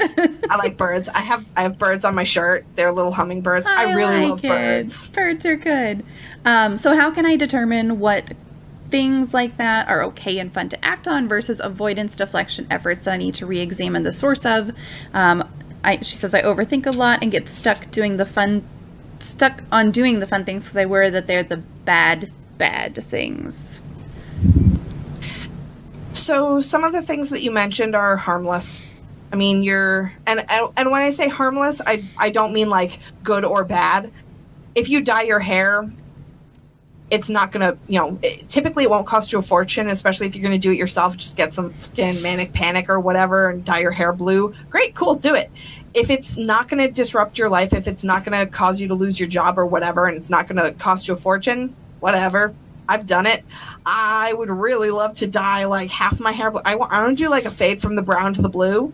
I think that'd be super cool. And now I have a job where they don't care if I do that. Getting a tattoo, I would encourage you to take some time and think about it. And the only reason I say that is because tattoos are expensive. They're expensive and they're permanent. So if you are going, oh man, I just really need a new tattoo right now,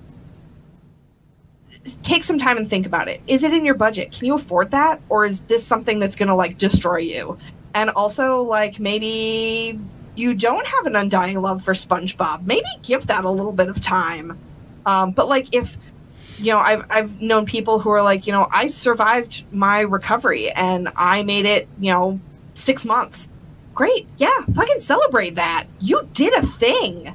You've been sober for 6 months. That's amazing. Hell, you've been sober for 24 hours. That's amazing. If it's something to celebrate a victory, go for it. If you need a change in your life, it doesn't do any harm to like give these things a little bit of thought and maybe talk to somebody about it. Not like necessarily professional somebody, but like go to your friend and be like, yo, so I've been thinking about getting a tattoo on my face. Okay, your friend is going to be able to be honest with you. Like if I have a friend who loves tattoos. She gets gorgeous tattoos. And if she came to me and said, oh my God, so I'm going to get this thing tattooed on my face, I'm going to be like, okay, let's stop for a minute. Let's think about that. Because that's a big change. But, if she says, hey, I saw this really gorgeous thing, or I've been like dying to get this tattoo done for like a year. Like this particular friend really wants to get her spine done. And when I say like her spine done, like literally she wants her spine tattooed on her spine. Oh, no. Grey's Anatomy, like everything, labeling and all that. Because she digs bones. Cool. That's what she's in. But she doesn't do it because she can't afford it because that's really expensive. But if she said, hey, I just got my first paycheck and I'm going to blow it on this, I'm going to be like, oh, girl, stop. Girl, no.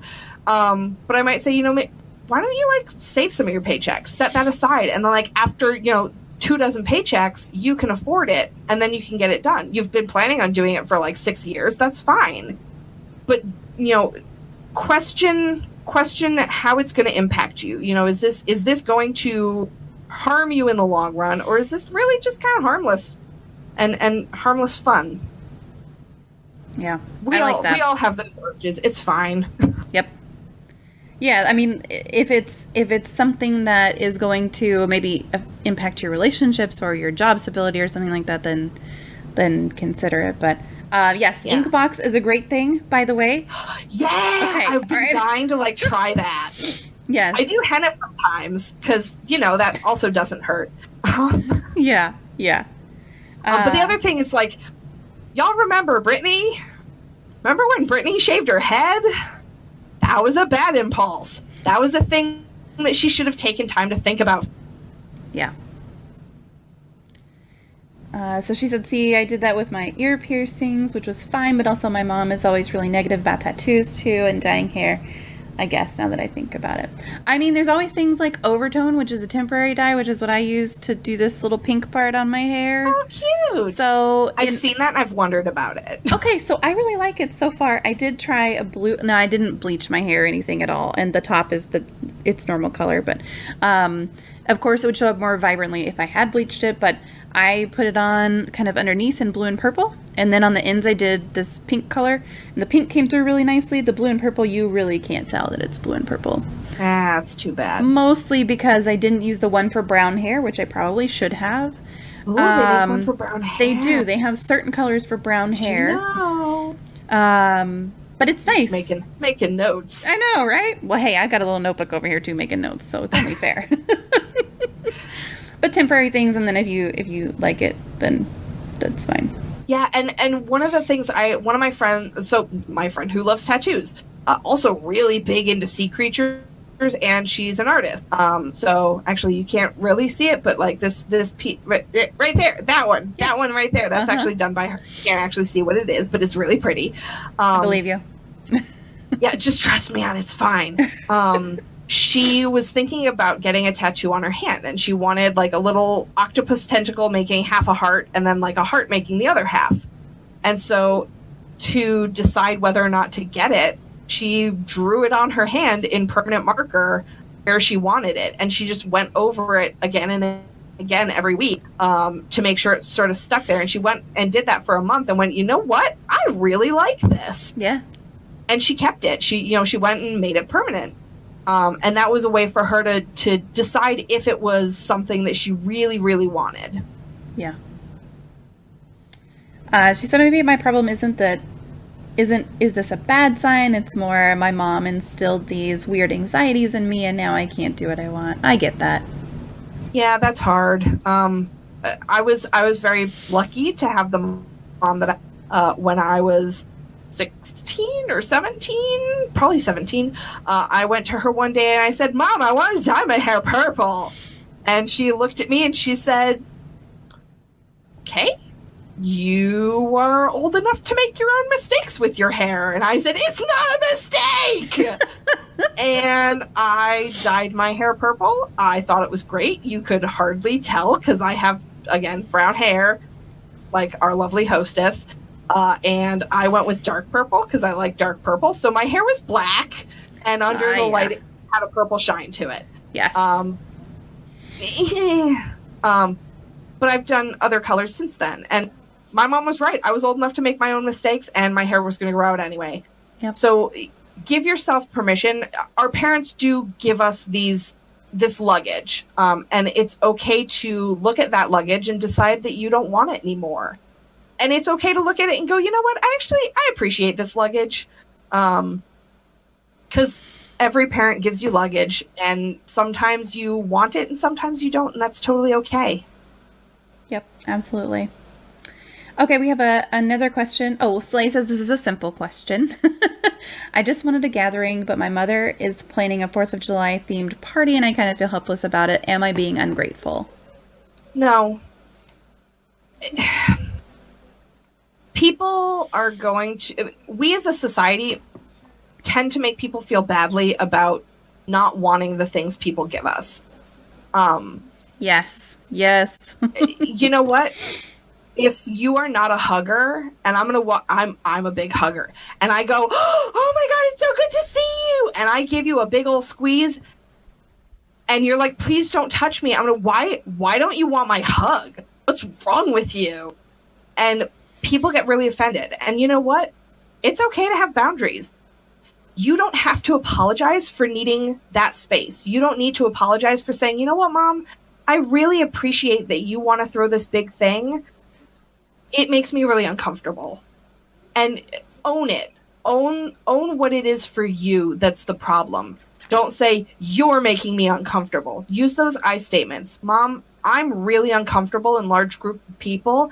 I really appreciate that you want to throw this big thing. I think it's really nice and really sweet of you. And also, I would prefer something smaller. Is it okay if we do that? Or, is it okay if I need to take space in my room, and just be alone sometimes during the party? You should not have to apologize for getting your needs met. Yeah. Yep. I agree with all of that. I find it totally wild that people are weird about boundaries. Okay. I don't want that luggage. How do I get rid of unwanted luggage when I have what do people think about me anxieties? Drop it like it's hot? No. No, I'm just kidding. And here's okay. So when I was in grad school, my friend with the tattoos, I love her dearly. We have been friends since high school. It's since like sophomore year of high school. We met because we were both weeaboos taking Japanese together. And yeah, came away with that with great grades. I can have a conversation about how you're doing with like a kindergartner. But I always told her, I was like, she was like, oh, what do you want for Christmas? I was like, for you to go to therapy.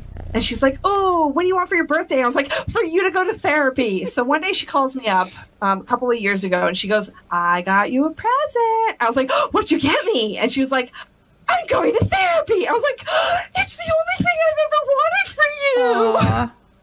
And so, I mean, really, really, there's a huge stigma around getting mental health care and getting help. Everyone could benefit from a little bit of therapy. I go to therapy. Sometimes I just bitch about work at my therapist, and it's fine. We all have stuff. We all get these little pieces of baggage from our parents, and it's okay to go to somebody and say, you know what? I don't like this baggage, and I need to talk about it and how to get rid of it. So I really recommend going and getting some therapy, because here's the thing. Therapy is not always a lifelong thing. You can go to therapy for 2 months and go, I'm feeling good, and quit and go, hey, I'm done. We did what we needed to do and we're good now. That's total. You're getting some love over there. I know, this cat, I swear. He has just been sleeping like on my desk right in front of me, kind of laying next to me.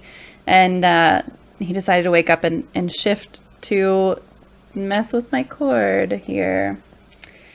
So the next one was kind of, what would you say to someone struggling who's hesitant to receive care? I feel like a lot of what you just said applies to that. Is there anything that you would add? Yeah, it's okay not to be ready for everyone is ready for things in their own time. I personally was in denial for 5 or 6 years. Going, I don't need therapy. I'm fine. I'm a therapist. Therapists don't need therapy. I know how to do all the things. Turns out, no, did need therapy. It helped. And so do drugs, but prescribed drugs, not other drugs.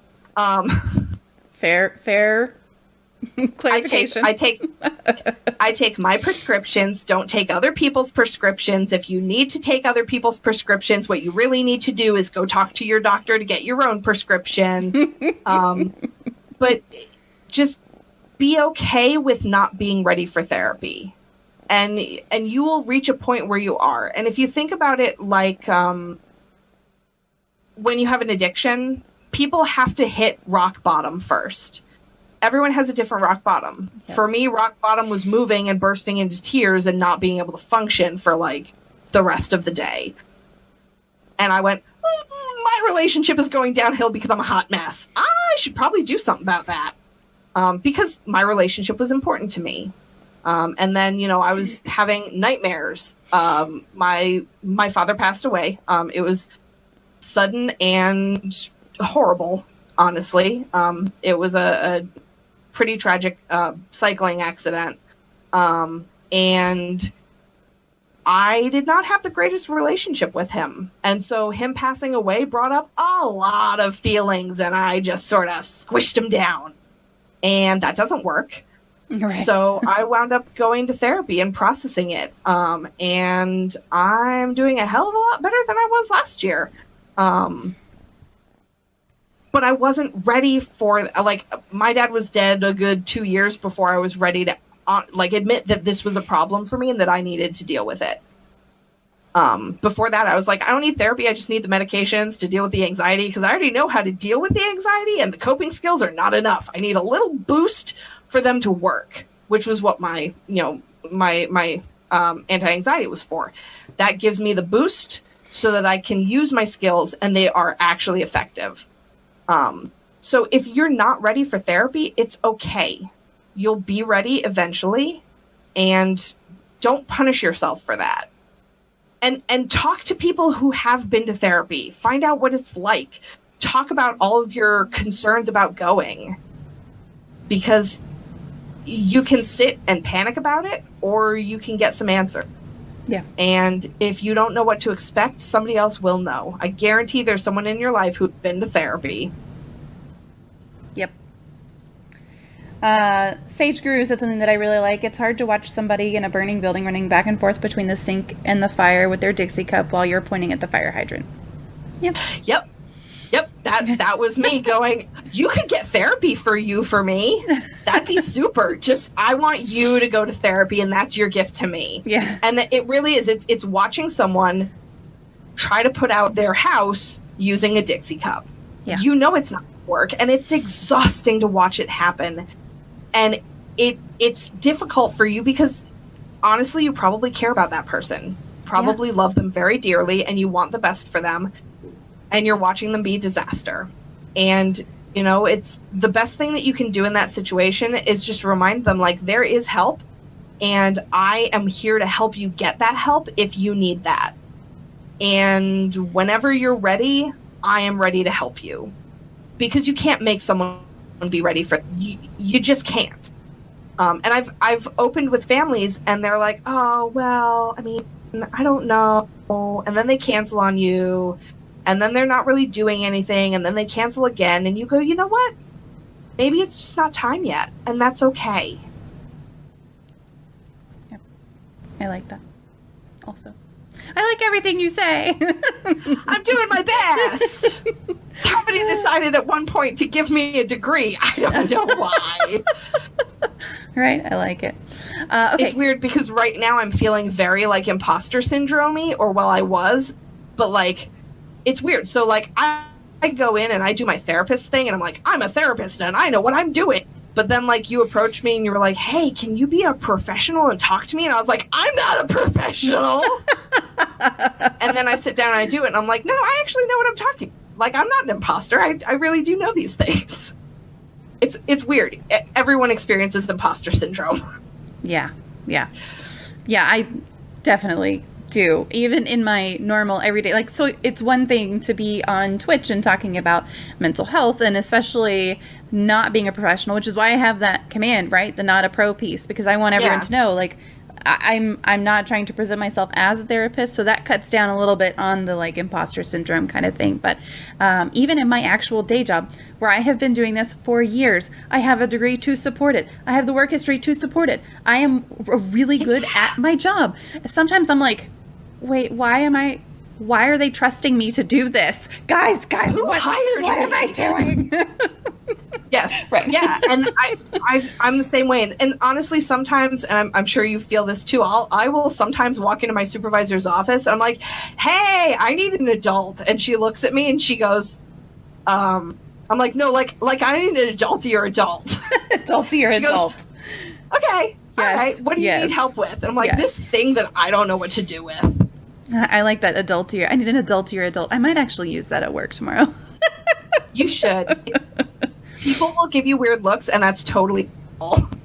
Okay, so I have a question from an anonymous user that was sent to me separately. So, how do you deal with a childhood where both parents never got along and almost literally killed each other? You had to save one from the other when they almost died and had to call the police. And if this is too specific for you, you're welcome to kind of refer it out. But if you have any tips for that.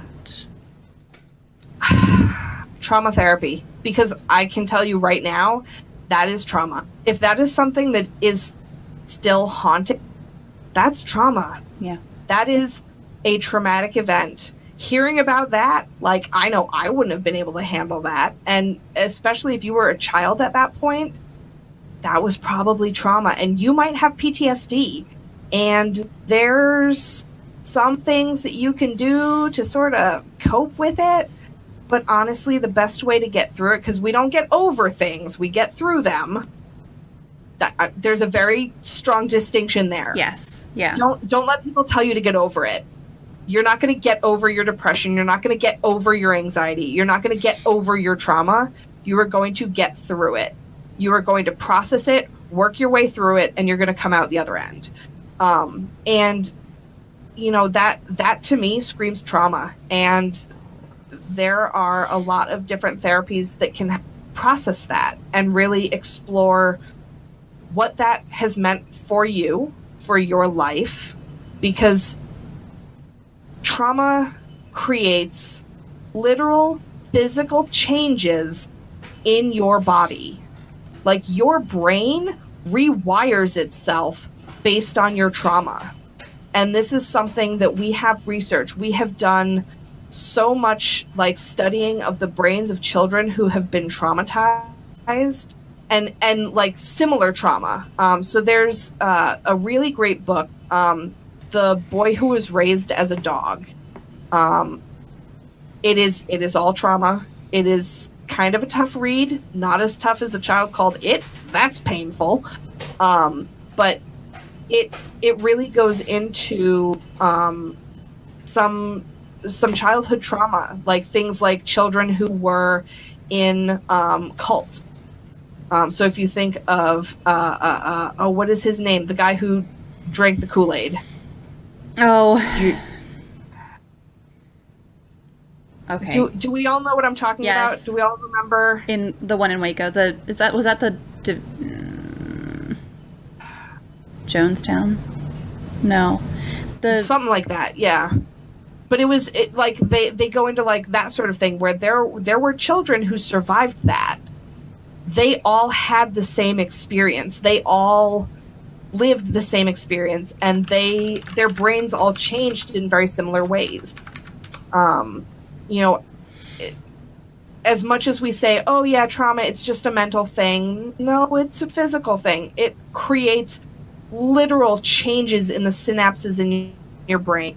You function differently, and it has a lasting impact. And it honestly, it can cause significant health issues, like real physical health issues, if it's not dealt with.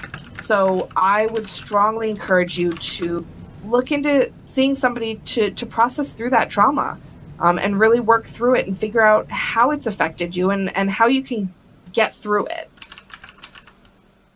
Yeah, I think that's great. So it was Jonestown. I'm sorry. I'm Googling at the same time because I was trying to figure out what the Davidian compound that I was remembering was, and it was different. Yeah, Jim Jones. Yeah. Yeah. Waco was a fire. Yes. Yes, it was. Yes. Yeah. Mm-hmm. And weirdly enough, that stuff still happens. So, yeah. But yeah, no, I mean, trauma happens all the time. Oh, my favorite murder. Oh no, my murder podcast that I love. What is your favorite? I think it is my favorite murder. Isn't it my favorite murder? I listened to the first episode and I was really like, oh, you guys aren't really well. That's kind of lame. But then I realized I was informed recently that I need to just skip the first like couple episodes and like just jump into the meat of it. Because, oh boy, do I love myself some true crime. The Man in the Window is spooky AF, and y'all should listen. I like it. Yeah. So. But yeah, no. And everyone's trauma is different. So, like, something that may have been traumatic for me isn't going to be traumatic for you. Yeah. Well, I like that you brought that up in the context of PTSD also, because we've talked about trauma in a way of, you know, a lot of people, when you hear PTSD, you think about combat trauma, but really there's a whole list of things that PTSD can be from, and it's not just related to combat. So I'm glad to hear you bring that up kind of in that context. Oh, yeah. I have had 4-year-olds with PTSD, and I guarantee they did not go to war. Right. And actually, one of the things that we're dealing with a lot now, and kind of topical here, is and I might push buttons here, concentration camps.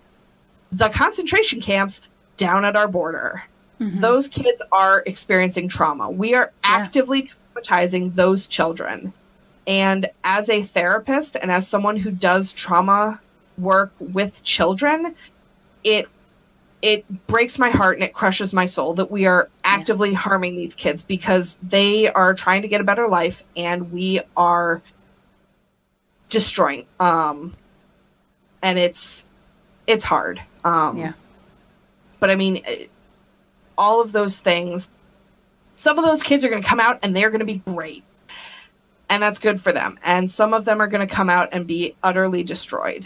And, we really have to do the best we can to help prevent these things from happening. Not just in the big context of these detention centers and concentration camps, but also in, being a safe person for a kid to talk to. Because some days, some child that is going to get hurt, whether it is by another person, whether it's, bullying or their house burns down or whatever it is, kids get, and we as adults in their lives, we have to be people that they can trust to share that with and who will believe them.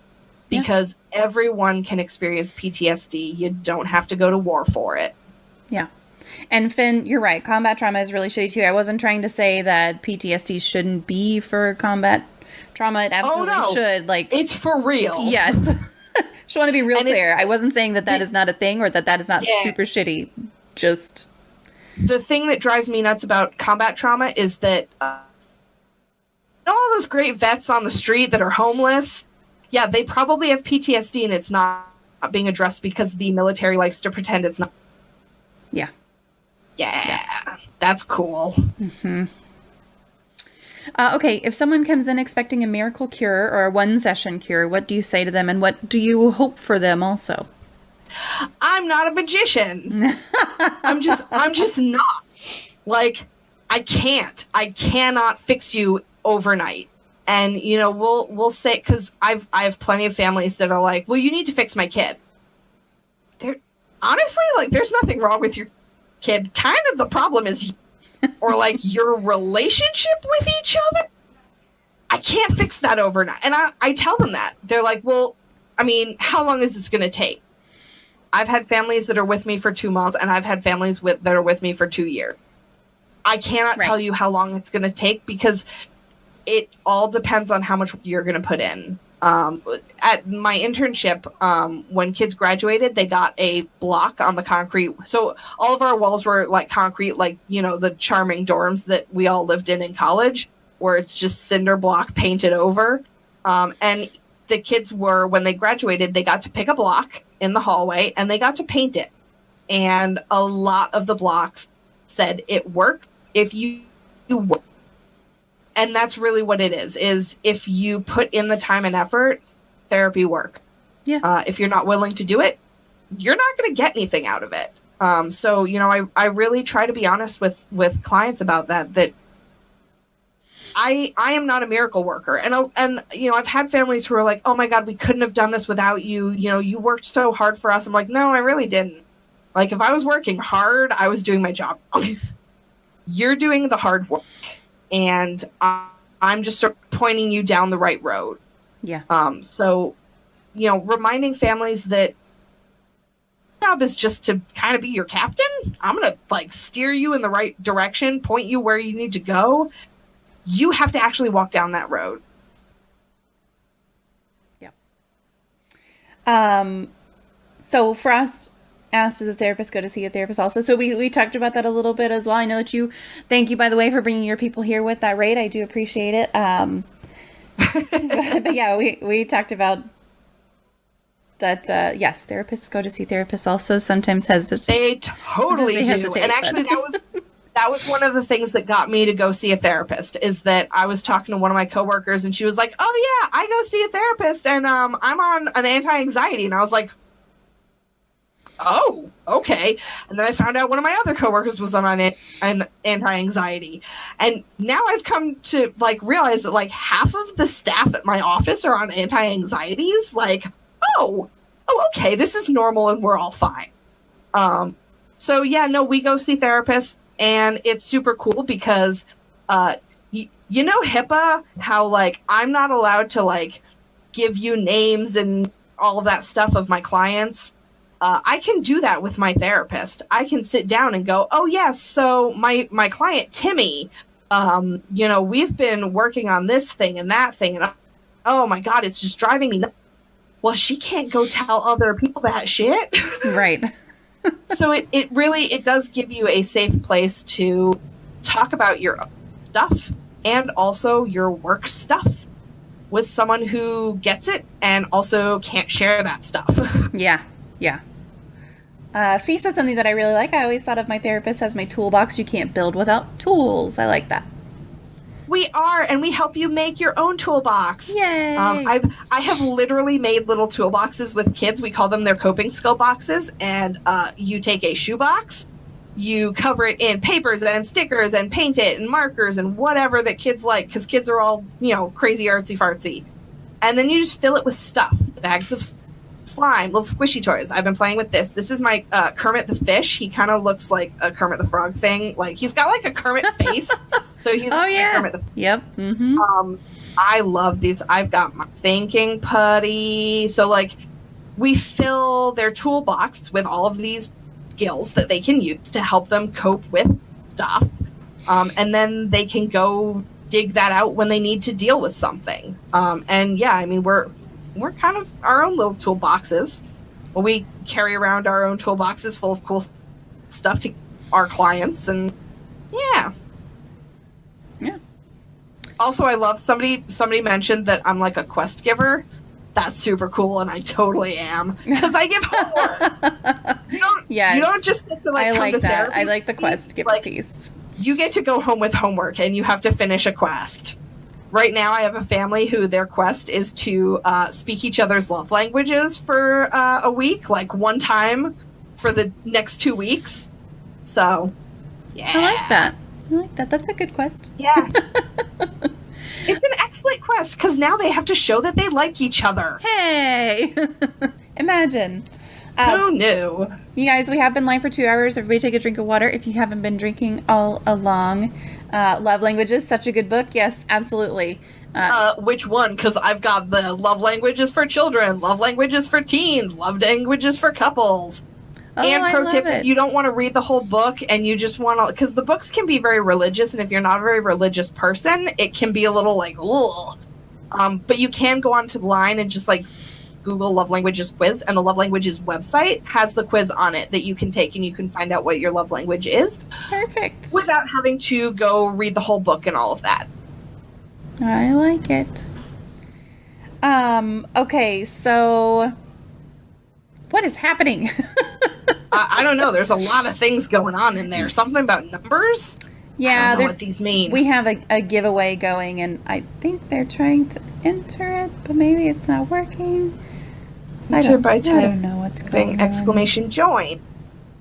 Bot spam. Bot spam's what's going on. Oh, okay. Lame.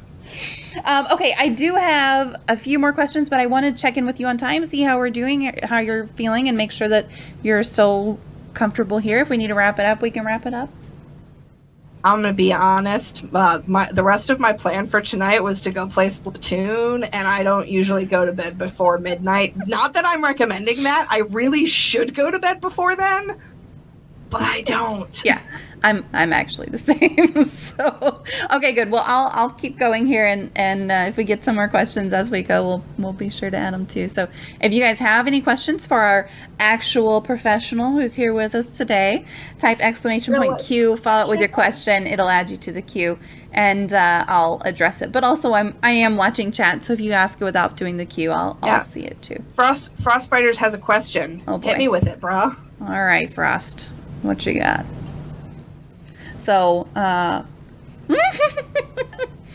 will I play D&D with you? DBD? DBD. Have you played Dead by Daylight? It's a horror game. Oh no, I don't do scary stuff. You don't do scary. I don't do scary. One time I watched Chucky, and that was an interesting several years of life. Yeah.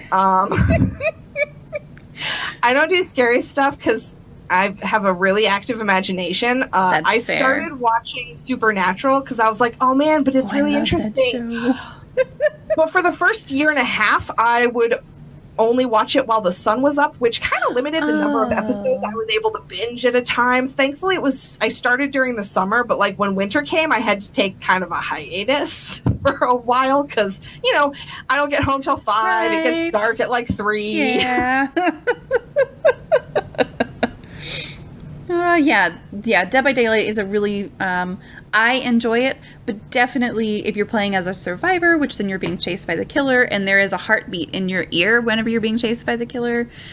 Don't like that at all. Like, it really ratchets up in your head. But if you're playing as the killer, it's a lot easier because then you're, you should murder everyone. Yeah, it's fine. It's easier to murder people than to be murdered. Yeah, I bet there are a lot of serial killers that would agree with you. Yeah. Probably. So, weird thing. I don't know if this is common among therapists. I have a favorite serial killer. Okay, who's it's your Albert. Favorite? He ate a little girl.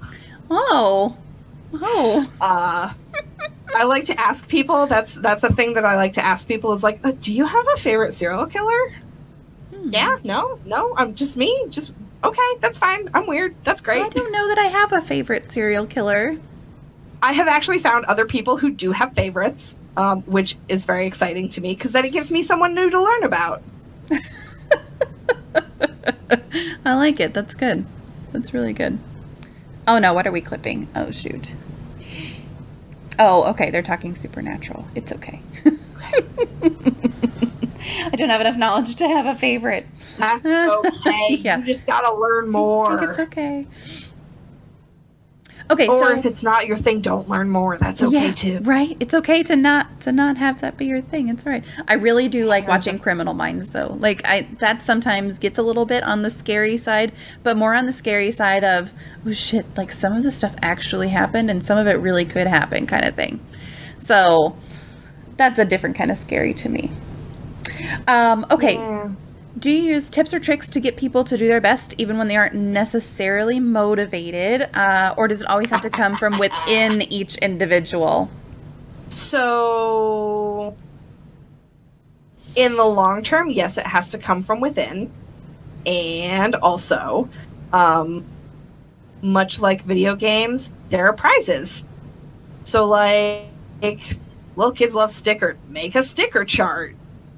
So I've done sticker charts with kids where it's like, hey, if you clean your room, I'll get a sticker. And they're like, oh, I want a sticker, which is great because like little kids, literally the only thing they need to be motivated is a sticker. Older kids, it's a little harder. Sometimes I bribe them into like coming out with me, like, hey, I'll get you a coffee. I'll buy you a donut. I will do anything for a coffee or a donut.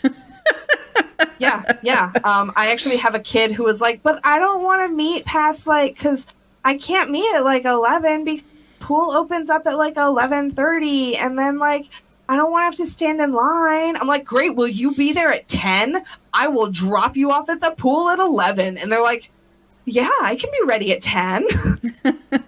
So sometimes it's bribing. We just bribe kids into meeting with us or doing their best or making an effort, and then that intrinsic internal motivation comes from that. So hey, I really like getting those cookies or those stickers or whatever, but also I really like how I feel when I do this thing. So we try to motivate externally while we build that internal motivation, and that the internal can build up from getting that external. So if you think about it, when you play video games, you're leveling up, and you're leveling up, and you're leveling up, and it feels really good to level up. And there probably comes a point where you're like, okay, also this is fun. I enjoy doing this. I feel good when I play this game. And so instead of playing just to get the stuff, you're playing because it's fun, because you like it. Yeah. I like that. Yeah, we talk a lot about, a lot of people say give 110% or whatever, but if you can't give 110%, it's okay to give 90% if that's all you have at that moment, or it's okay to give 80%, 70%, 60%. It's better than fucking 20%. Yeah, it's better than 0%. If you had a star percent, fine. Yeah, yeah. Oh, okay. Really critical question here. Did you watch Dexter? No. Oh no. Okay, I'm sorry. We have to end right No, now. sorry. I can't. No more. No more. I can't talk to you anymore. Actually, if you know like what? serial killers, that show is fantastic. It's great. It is about a serial killer. Very good thing.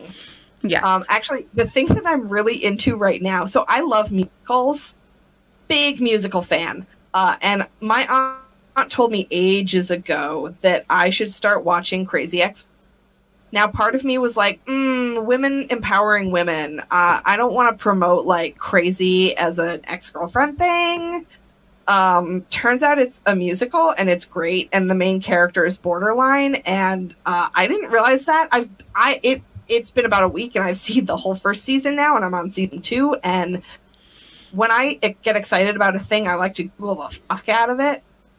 And then I saw a thing that was like things you might not know about Crazy Ex-Girlfriend. Right. Like, they were all on Broadway. The character's bipolar. And I was like, oh! Or no, line. I was like, that makes sense. I've seen that. I've read about that. That all of this stuff makes sense all of a sudden. Yeah. So that has been my current thing. I like it. Okay, so we have another question in chat here. Do you have any suggestions for being more present in life? I feel my baseline is being dissociated and things kind of go in one ear and out the other. All things, not just listening. And I don't know what to do. Is that a thing? It is a thing. And there are things that you can do about it. Check out grounding technique. I joke that my master's program stole my foot twitch. If you've ever seen someone like sitting and just chilling and their leg is going, that used to be me. I had a little foot twitch, and I sat and I twitched. And that was not okay with my supervisor. And they're like, you need to put your feet down, put them flat on the floor. You are not allowed to, no foot bounces. And so I had to learn to be more grounded. And part of that was physically grounding myself by putting my feet flat on the floor. I cannot twitch my foot without thinking about it. So if I say, I'm going to demonstrate twitching my foot, I can. But I've gotten very good at being grounded and being focused about in what's happening that I've lost my foot twitch. And part of that was sort of that CBT, the cognitive behavioral stuff, really being mindful, practicing mindfulness. And you can do that. There are books that you can get. There are CDs, and I don't know who does that anymore. Things like things that you can listen to. But you can also just go on YouTube and Google mindfulness activity, and there will be mindfulness things that pop up where someone reads you a really relaxing mindfulness activity, and you just close your eyes and focus on it, and let the thoughts drift in and out. And just sort of practice being aware of your surrounding. If you start to realize that you're getting distracted, doing things to bring you back into the present, deep breathing is one of them. Focusing very much on breathing. We call it square breathing or lazy 8 breathing. So lazy 8 breathing is if you draw an 8 in the air, like a figure 8. Let's see if I can. Yeah, there we go. Yeah, there. Cameras are weird. And you sort of It's true. breathe in at the top and then out at the bottom and in at the top and out at the bottom, and you just sort of breathe and it gets you in this pattern. Square breathing is similar. Again, you're creating a shape. In for 4, you count, you breathe in for 4 seconds. You hold it for 4 seconds, breathe out for 4 seconds, and you hold it for 4 seconds. And you just repeat that.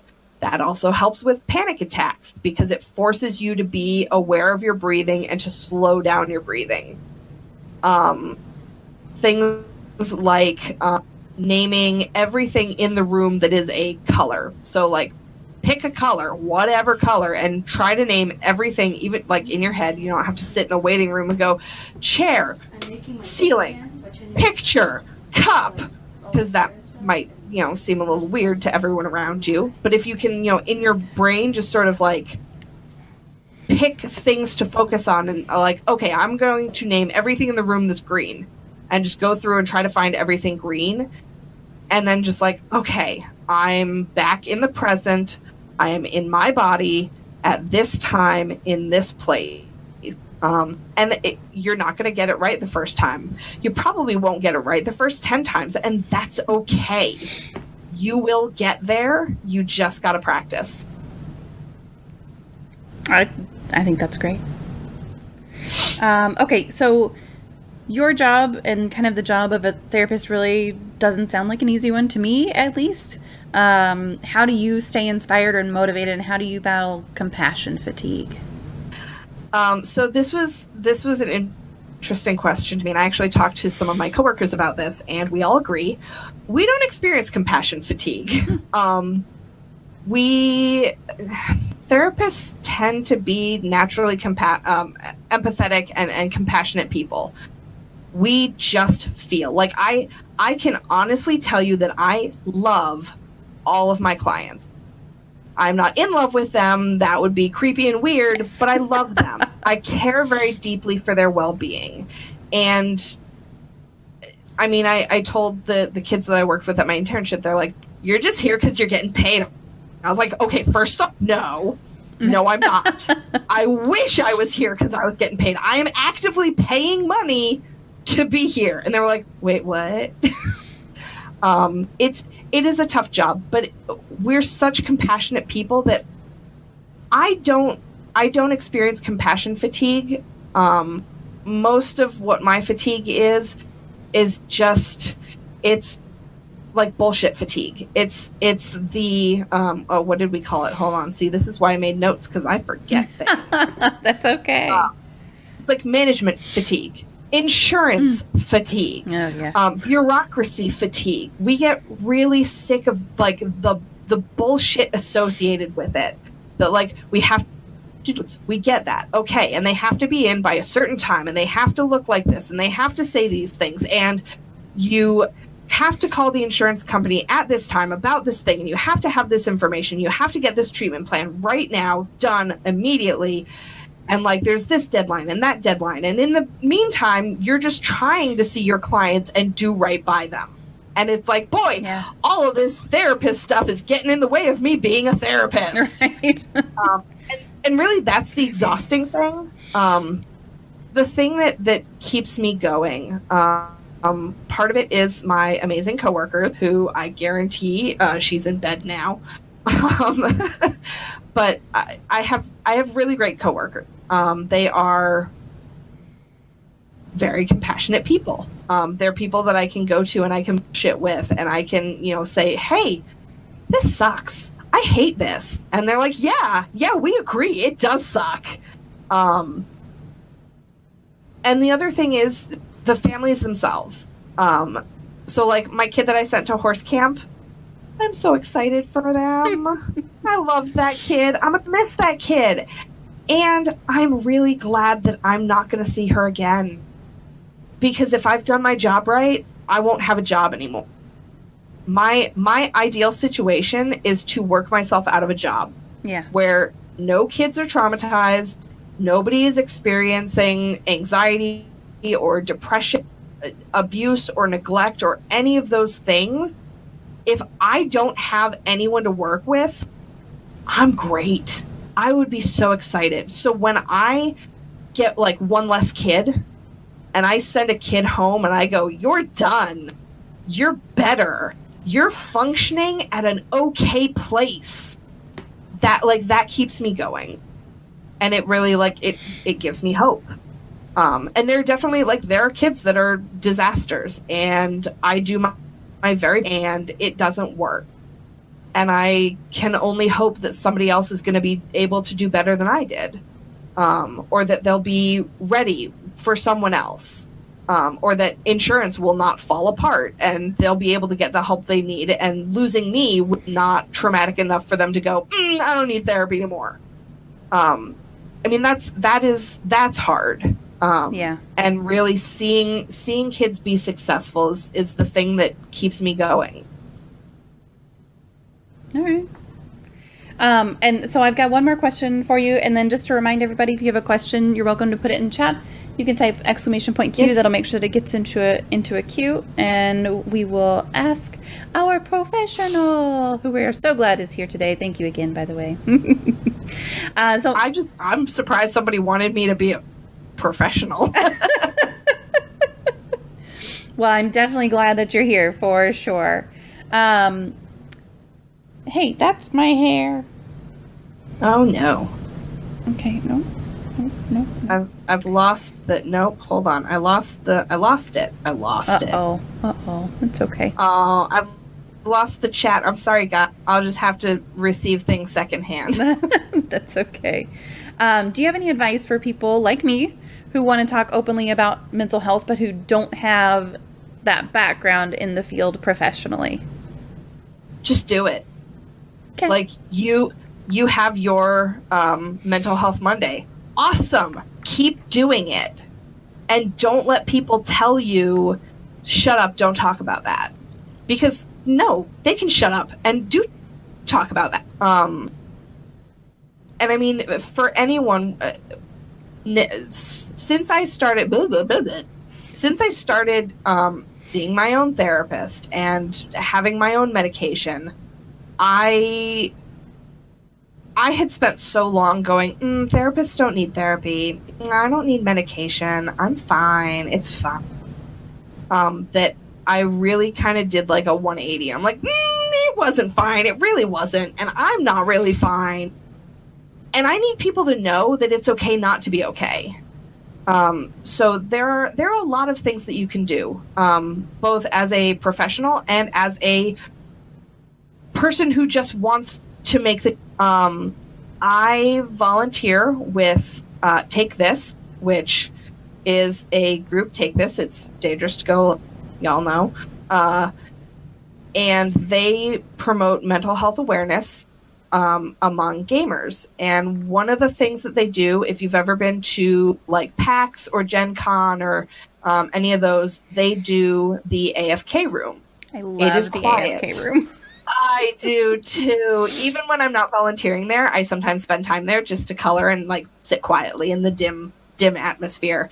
The AFK room is a quiet space at conventions where you can just sit and color, and there are professionals who are there to talk to you if you need to, or leave you alone if you need that too. Mm-hmm. And there's water. There's always water. It's great. Because remember, stay hydrated. Yes.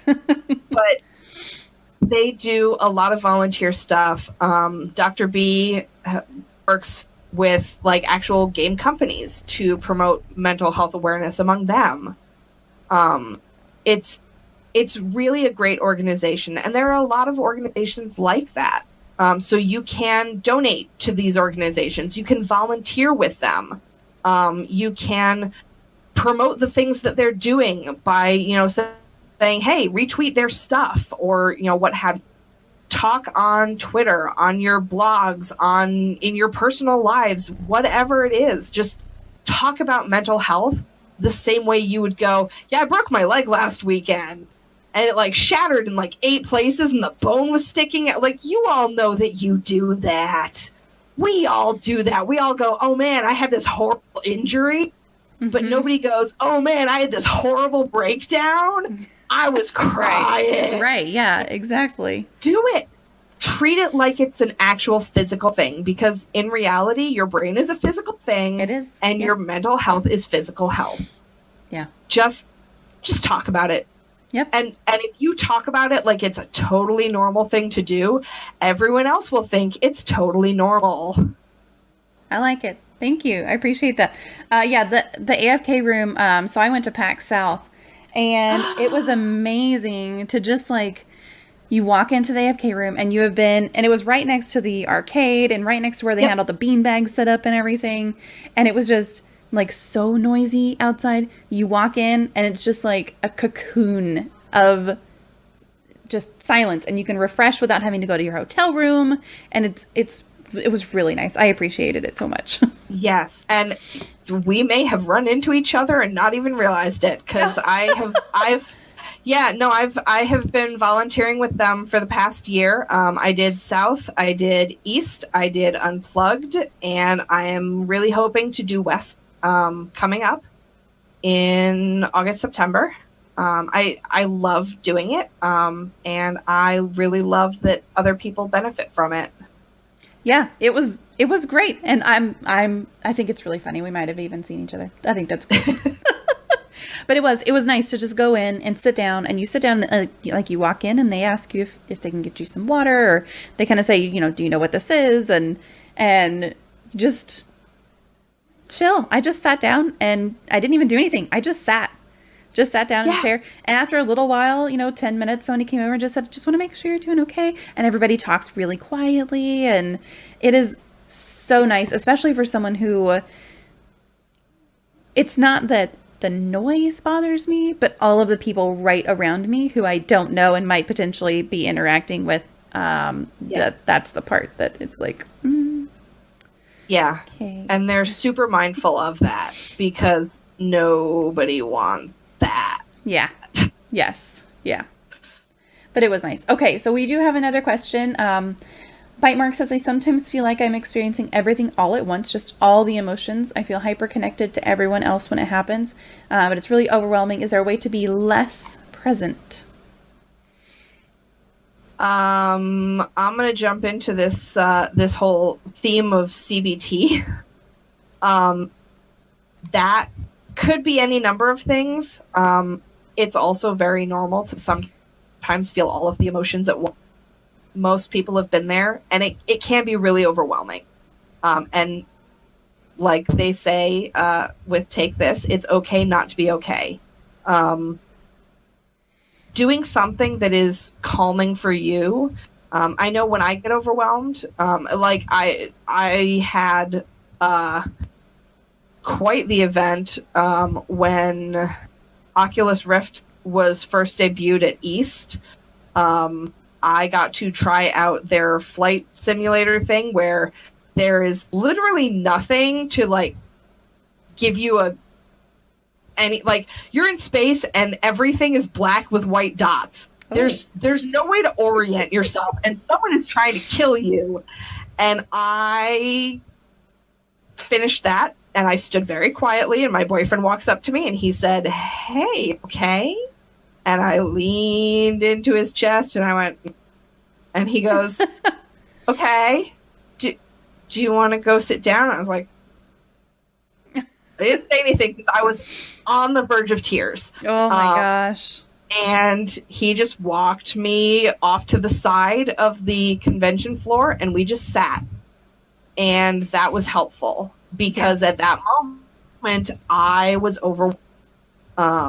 And I mean, I have done it before, where I see someone like losing it, or who has already lost it and is just in pieces on the floor, particularly at conventions, because now I go to those all the time because I have my anxiety under control, which is super exciting. And I will walk up to strangers and go, "Hey, are you okay? Do you need to go to the AFK room? Do you know where that is? Do you want me to take you there?" But know that it's okay to just walk away. Like, if you are falling apart, just take a break. Go to a bathroom, hide in a stall, and like cry it out if you need to. Splash some water on your face, whatever you need to do to pull yourself together to be okay again, however long that takes. And like, bring your phone with you. If you're with friends, go hide in a bathroom and text them and be like, "Yo, falling apart. I will be back later." And they can know that, like, oh, they should come in and check it on you in 10 minutes and go, "Hey, you okay? No? Do you need anything? No? Okay, well, we'll come back in a bit." And just know that there are people that you can rely on and that you can go to for support. Yep. And as well, and so I've also done the I just can't deal with you right now. Like, if you're okay with telling people, I cannot deal with you right now. Yep. Yeah. No, it's totally okay to say I just can't with you right now. And I do, especially if I'm at work, if I'm having to do that at work, because I get very, my job is just very deadline driven. And so if I'm on a deadline day or the day before a deadline day, like, I'll have people walk up to me and I'm like, nope, not right now. No, absolutely not. You know? And I do try to make sure that I follow up with them and be like, hey, I'm not sorry that I said I couldn't deal with you right now, but here's what was going on, here's why, and, you know, I just don't want you to feel like it was about you, because it was about me and my emotional state at the moment. She says, so Bite Mark says, it's not even just bad emotions, it's all the things all at once. Yeah, like, okay, so, like, not being able to me, what I kind of equate that to is hearing everything, not being able to not hear something. And just hearing everything all at once, just kind of like in TV movies, where someone is on some weird drug or some crazy thing where their brain is suddenly like, it's all connected. Oh, okay. Yeah, that, like, if there's some way that you can just shut that stuff out, so, like, it can be really difficult. That is not something I have personally experienced, but I know that it happens. You are not alone in that. And it can be really overwhelming, because what are you even supposed to do with that? If you can find a way to step out, step away, you know, sit in a corner, plug your ears, and hum to yourself to tune it all out. Like, honest to God, whatever you need to do to be okay in a way that's safe for you. Like, you should not resort to, like, self-harm or, you know, medicating with random things. Try to stay safe with it. And if you can't stay safe, if you feel like you are literally falling apart, it's okay to call 911, because that can be an emergency. Yeah. Yep. And I mean, so Bite Mark knows this in particular, but you can call 911, they can send paramedics, and the paramedics can just talk to you about it and get it figured out. And you don't even have to go with them. You don't even have to get in an ambulance. Yeah. It's okay. But they will come and they will tell you, they'll be like, no, dude, you need to go to a hospital. Bar none, you need to go. Or they'll be like, you know, your vitals are fine, and this might not need hospitalization, but, you know, do you want us to do anything for you? Is there anything we can do for you? And don't ever feel like you can't, just like you shouldn't feel like you can't get help from a professional therapist. Don't ever feel like you can't call 911 for something like that. Because it is connected to your physical health as well, and mental health is just important as physical health too. So yes. And I mean, they're like, people make jokes all the time about, like, somebody calling 911 for something dumb, like, oh, they were out of chicken nuggets at McDonald's. You having a mental health crisis is not chicken nuggets at McDonald's. Yeah. It is a heart attack. It is a house burning down. It is still an emergency. Mm-hmm. Absolutely. Okay, so I think that pulls, or that closes out kind of the queue that we had. Does anybody else have any questions? And I just want to thank you again for being here today, Elizabeth. I really appreciate it. I appreciate your time. I think I told you like an hour and a half, and we're at 2.5 hours. So appreciate you hanging in here for sure. Well, thanks for having me. Yeah, I like talking mental health stuff. It's fun. Yeah, I do too. So so awesome. Good. Storm Cloud, hey, thanks and thank you guys for hanging out and chat, and thank you for kind of taking the time and asking questions, and I hope that you like this format. I'm going to try to do it again at some point in the future. So yay. Yeah, Fee says thank you for your time. Thanks for your questions. Yeah. I love talking about mental health, and I love people letting me talk about mental health. Yeah. Thank you all. Sophie says thank you for your time.